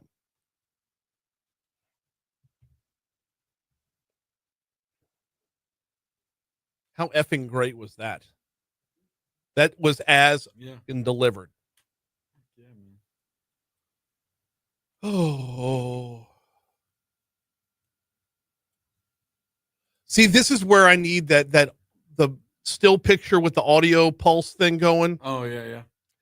And that soundbite right there is a news story in itself, which is why I asked the question. Yeah. Will Mike Johnson be in the mix to be president?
I got to remember this tomorrow. Yep. The poop committee.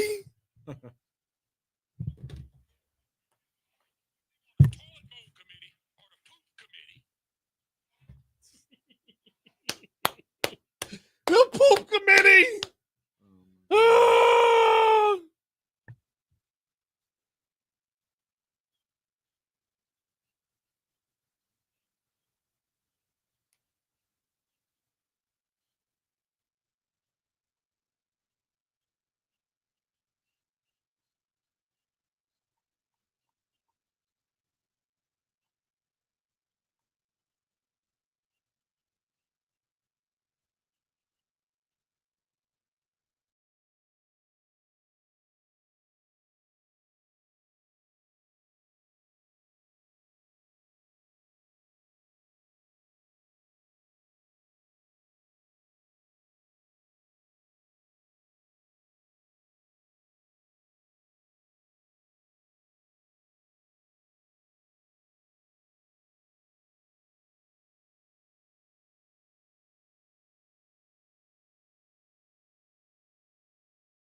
Clinic.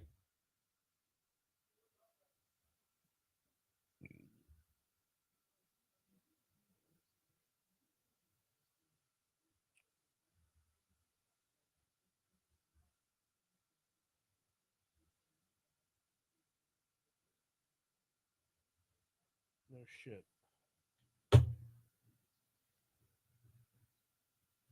Matt asked, blackout hit the studio? Yeah, something like that. Yes.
'806 Talk 107.3 FM WBRP mornings with Brian Haldane rolling right along. Hour 3 coming your way right now. Looks like we're on the back end of the storms right now, though. The watches and warnings and stuff will continue for a few more hours. We've got a busy hour for you this hour. Andrew Muhl from AARP is going to hop on the hotline coming up at 8:15. There's a bill making its way through the legislative session that we need an update on. It's being called the Bob Dean Protection Bill. And it basically lessens the liability of nursing home operators if, like, let's say something happens where, I don't know, randomly, hypothetically, a hurricane rolls through town and a whole bunch of senior citizens are ushered into a warehouse somewhere, and a handful of them die. That may have happened in real life.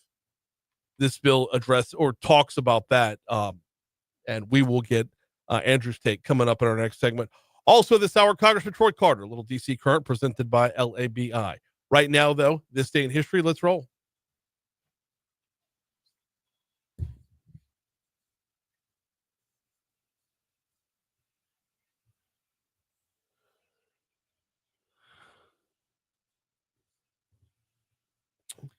All right.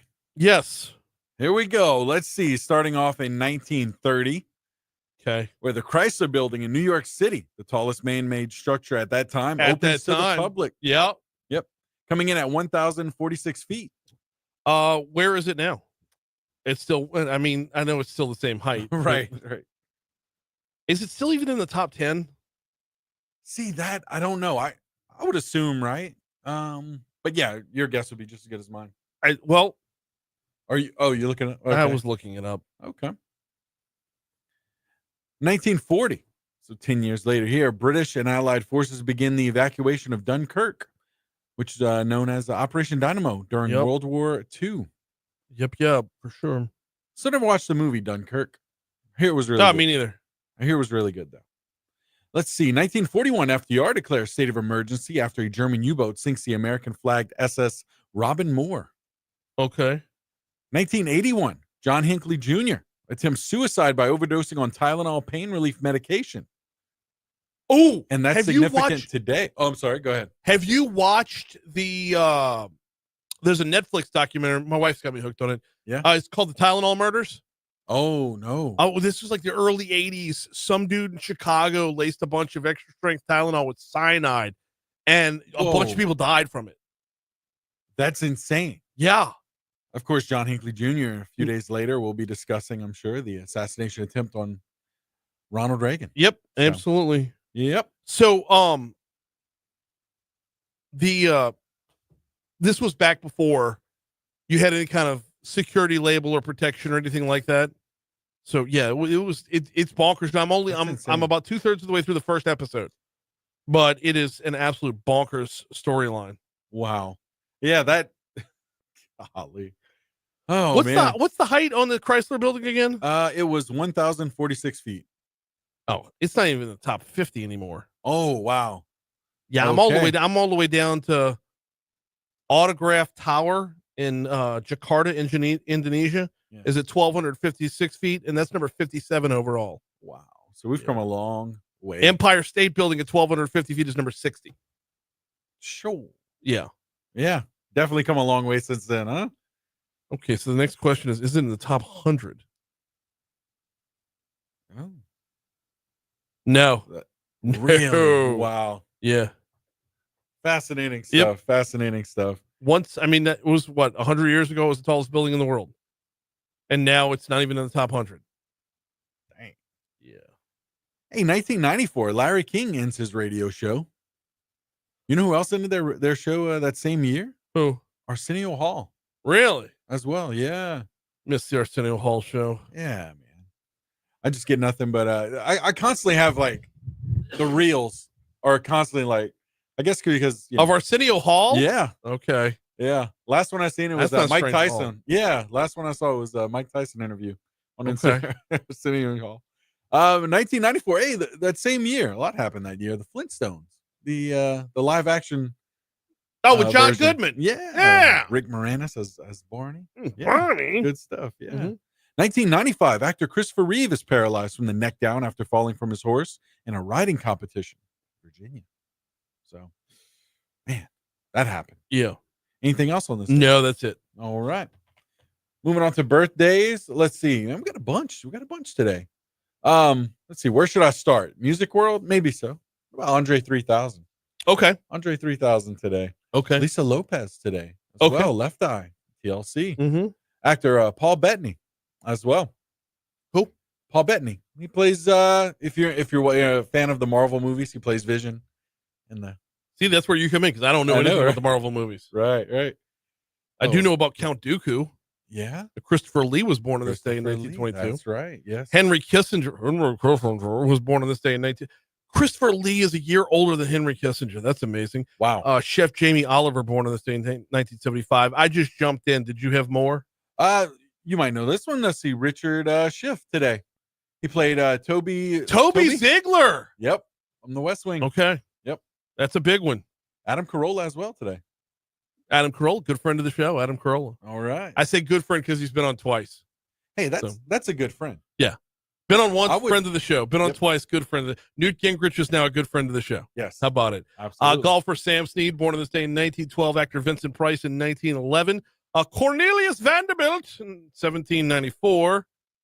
And we got a couple from the sports world that I believe are worth mentioning as well. And that would be the Big Hurt, Frank Thomas, born on this day in 1968. Very same day, Hall of Fame Astros first baseman Jeff Bagwell. Think about that. The exact same birthday, you have two Hall of Fame first basemen Yeah. Ew. Like, what are the chances? You know what I mean? Yep. It's good stuff. And Heisman Trophy winning quarterback, former New Orleans Saint Danny Werfel, was born on this day in 1974. Okay. Yeah. All right. Moving on to deaths here. I just have two. Let's see. French theologian John Calvin today, Yes. 1564, and Greg Allman. Add to that list, we've got former basketball player Bill Walton died 1 year ago today. And you had John Calvin, and that was the last one that I had too. All right. All right. National days? Let's just go with Nothing to Fear Day. Sure. Just Why go not? with it. Why So not? they're fearless today, right? All right. It's 8:13 to Talk 107.3 FM, WBRP. We're going to talk with Andrew Muhl when we come back. Before we take our break, though, got to remind you about the folks over at Mathern's. You were firing up the grill yesterday and didn't take advantage of all the deals at Mathern's. Boy, did you miss out. Those deals, by the way, still going on right now. If you have the Mathern's Rewards app, you already know about them, and it doesn't matter which location you're at, whether you're downtown on 3rd Street, in the Nicholson Gateway Shopping Center, or over off of Highland, just west of Kenilworth Parkway. Mathern's has got you covered. In fact, it lets you pick a store location that's your favorite when you first open the app. And then from there, you can get what deals and specials. But if you're using the app, you can use it at any of the locations, to be sure. And internet's down again. So I don't have my location. I can't open my app right now. All right. I tell you what. Earn cash towards more groceries every time you shop. Take advantage of the deals of the week. It's Mathern's. 8:14. We'll take a quick break. Come back. Talk with Andrew Muhl next. That's him on the line.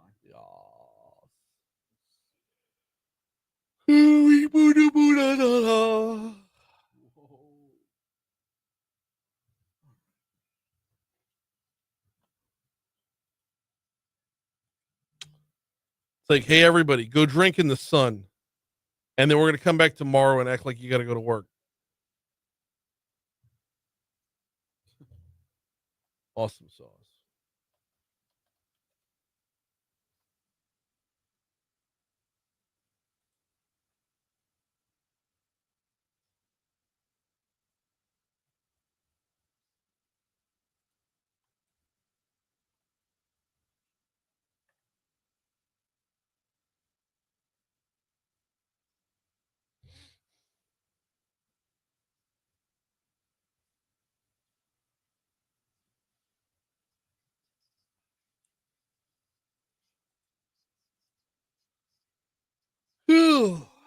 Stop it, Brian. Good Lord. You got 3 more segments to go here.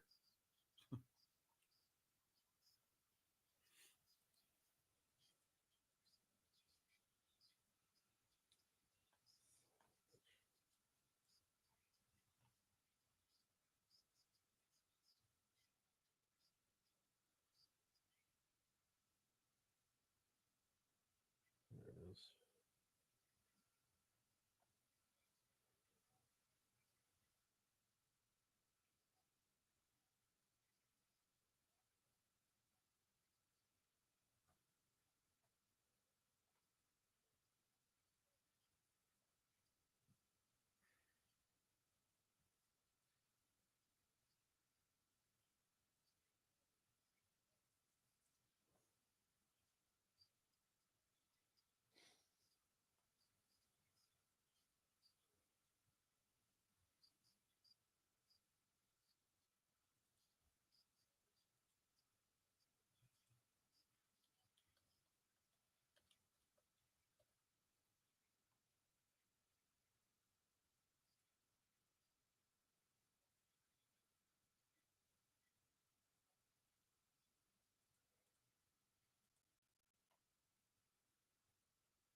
818 Talk 107.3 FM WBRP mornings with Brian Haldane rolling right along. All right, time to dive back into the legislative session. There's a bill we've been following along the way that it continues to make its way forward through the legislative process. Joining us now to talk about this bill is Andrew Muhl from AARP. Andrew, welcome back. How are you, man? Good morning, Brian. I'm doing great. How are you doing? Doing very well. We've thus far navigated the storms this morning, which it got pretty nasty out there for a minute, but I think we're just about in the clear. Yeah, that's what it looks like. So making its way through the legislative process is I forgot the bill number, SB 134. You got it. By Thomas Presley. This thing seems to have a head of steam, but the folks over at AARP do not like it. Let's talk about why. Well, the reason why is very simple. Louisiana's nursing homes rank among the nation's worst in the country, worst in quality and worst in quality outcomes, worst in safety, worst in pressure sores, worst in overprescription of antipsychotic medication. You go down the list, we're the worst in pretty much everything. And we're one step away from, believe it or not, making that even worse than it already is. First of all, nursing homes are already completely understaffed, and by the way, subsidized by you and me. Our taxpayer dollars are the ones that keep these nursing homes afloat, even these 1-star, 2-star nursing homes that have some of the worst safety and quality measures in the country, because they provide the absolute minimum that the state requires in staffing. And so what's about to happen is if Senate Bill 134 passes, it's going to provide legal immunity to nursing home management companies and owners who are in charge of making sure that that staffing is up to speed. So a nursing home resident will lose their right at legal recourse if they're injured due to abuse, due to neglect. And you might think, well, abuse and neglect, well, what does that mean? Let's say that your wheelchair strap, let's say you sink down in your wheelchair and you get strangled while you're being unattended to in the lobby of a nursing home. That would now be called medical malpractice, and that nursing home company that owns that nursing home is now completely immune from any type of legal recourse. That's what will happen if Senate Bill 134 happens. So the bad quality that we already have in nursing homes is only going to get worse, because immunity is really our last opportunity to, it's our last tool to ensure that these facilities comply with the law. We're talking with Andrew Muhl, speaking on behalf of AARP about Senate Bill 134. And Andrew, last time we talked a lot more about the nightmare scenario, and that's what we saw in the wake of a hurricane. How would things play out if this bill were to pass? If Bob Dean was moving people into that pesticide warehouse 4 years ago during Hurricane Ida, and this law was on the books at that time, Bob Dean would have been still negligent, but he would have only been required to pay $100,000. That's it. That would have been his liability. That would have been his restitution that he would owe to a resident who lost their life, or to the family. Mm-hmm. So the nightmare scenarios are just going to get more nightmarish. But at AARP, we're concerned about that. But we're also concerned about just the day-to-day situations that happen all the time, daily in Louisiana, and these poor nursing home residents who already don't have a voice, who are already vulnerable, already infirm, already have all kinds of different health issues, are already very frail. If they're injured due to abuse or neglect, just in the day-to-day functionality of a nursing home, they would be without a voice to hold these nursing homes accountable. So what will happen is a nursing home will lose. They will no longer have any accountability for their abuse and neglect, and that's what we're really scared of. There's been some amendments along the way as this bill has made its way through the process.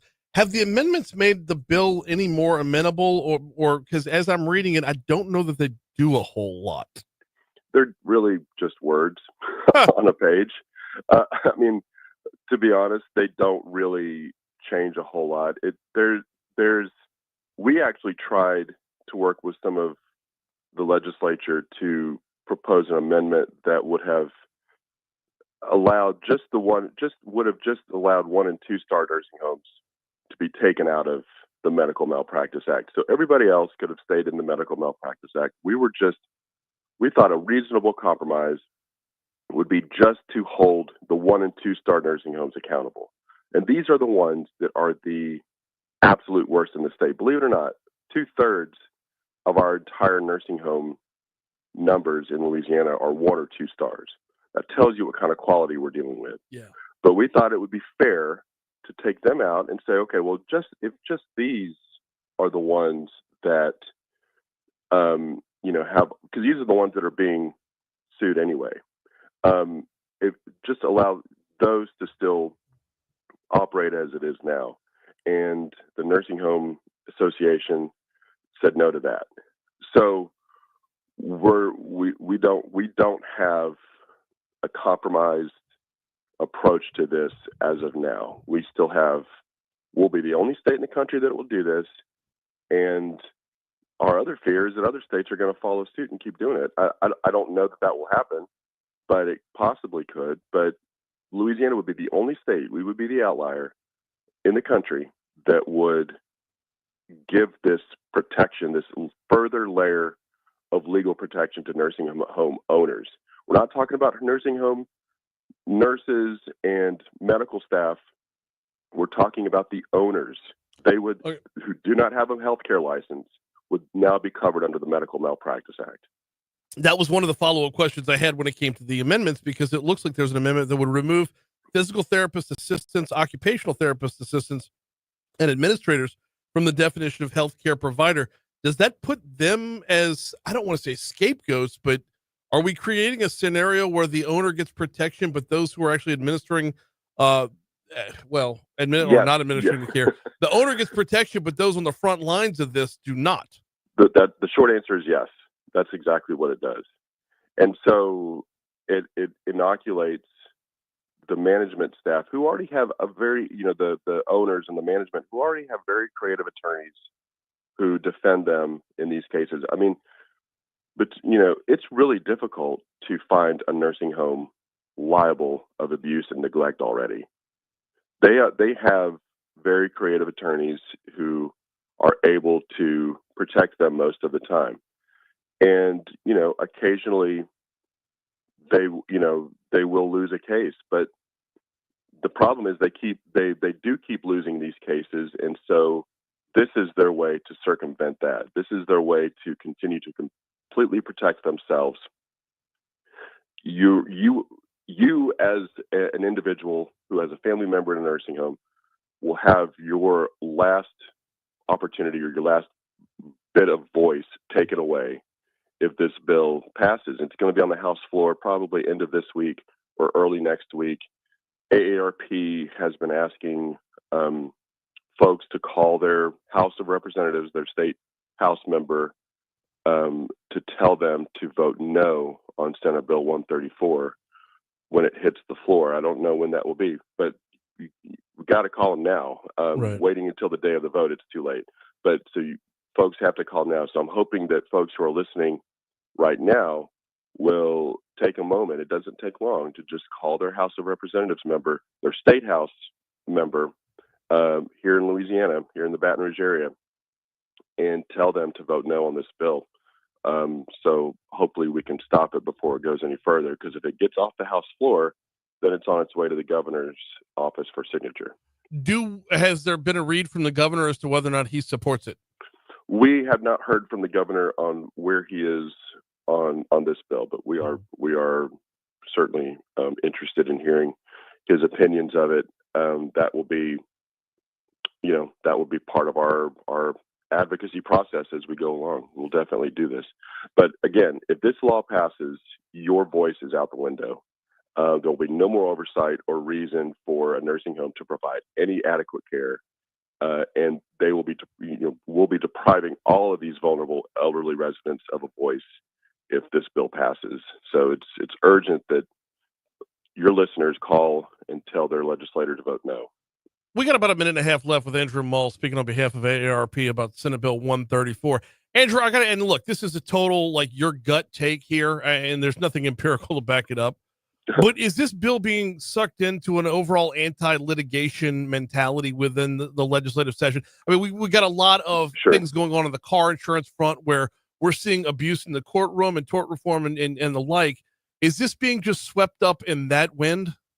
I don't think so. I really don't think so. I think it's possible, but this, make no mistake about it, this is not tort reform. This is quite a different situation, and there's that possibility that it's getting caught up in that. But this is a totally different type of tort. This is not part of that tort reform package. We think that there is some common ground on these tort reform bills. Some of them are great. This one is not part of that at all. No, I understand it's not part of that package. Yeah. I'm just saying that it's the same mentality of anti-litigation. Yeah, I mean, I would hope that we've done a good job of separating it from it, but there's that possibility. I mean, you could be right, but yeah, that's who knows. But I think people who have been following it a little closer have been able to see that this is very distinction. And if you look at the votes on the Senate side, your tort reform lawmakers voted against this bill. So you did see some breakaway from the typical tort reform, block of legislators. There were several that support the tort reform bills, but were definitely against that one. Senator Kirk Talbot comes to mind, chairman of Senate Insurance. He was adamantly against this nursing home bill. We will continue to follow it if it makes it up in front of the full House, to be sure. He's Andrew Muhl. We always appreciate the time, man. Talk to you soon. Thank you, Brian. Have a good week. You do the same. It's 8:30 at Talk 107.3 FM. Quick break for news, traffic, weather. Congressman Troy Carter joins us next for DC Current, presented by LABI. Oh.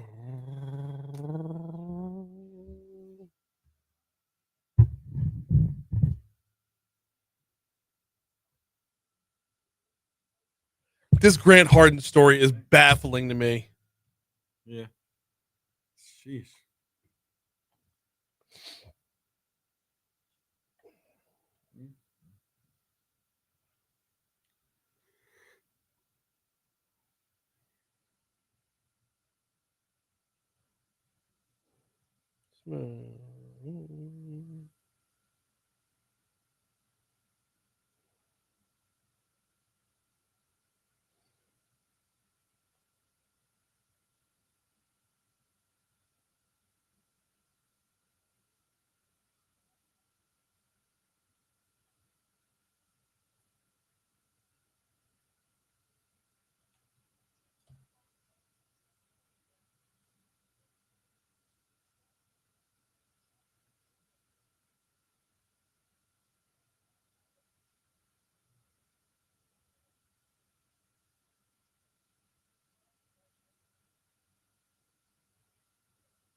Oh, I hate the fact that when he doesn't have traffic, he just gives the forecast as well. It's like, I'm going to do that in 3 minutes. Right. Now I'm going to sound like it's going to be fucking repetitive.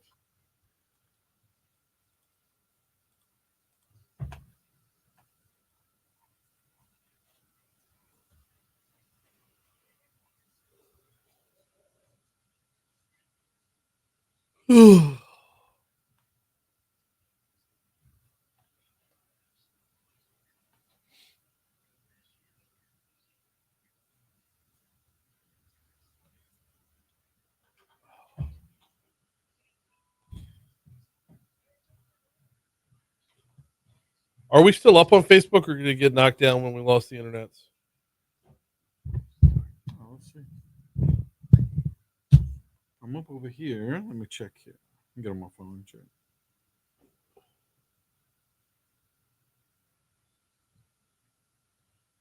Good morning, gentlemen. Good morning. Good morning. Y'all doing all right? How you Doing doing? well. How are you?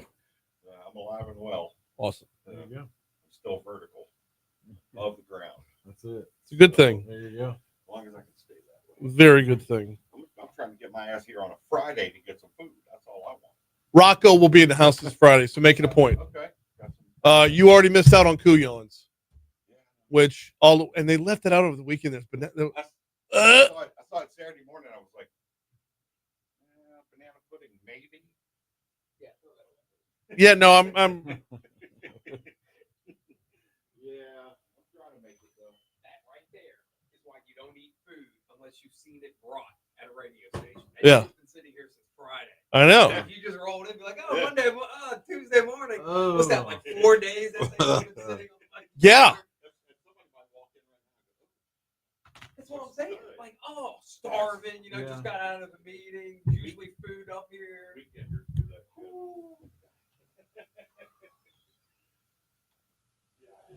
I have diarrheas.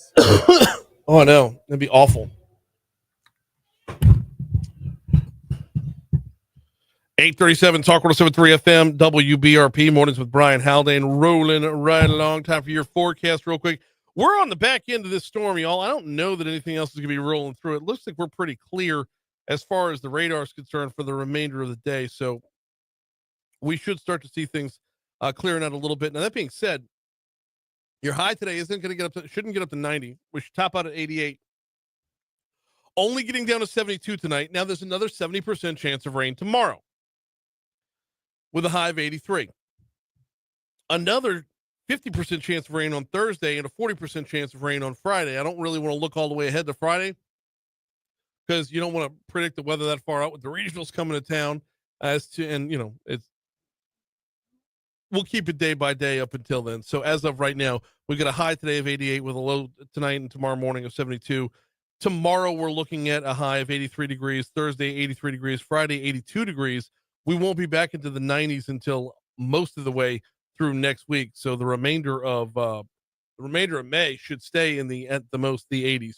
Right now, it's partly cloudy and 72 in downtown Baton Rouge.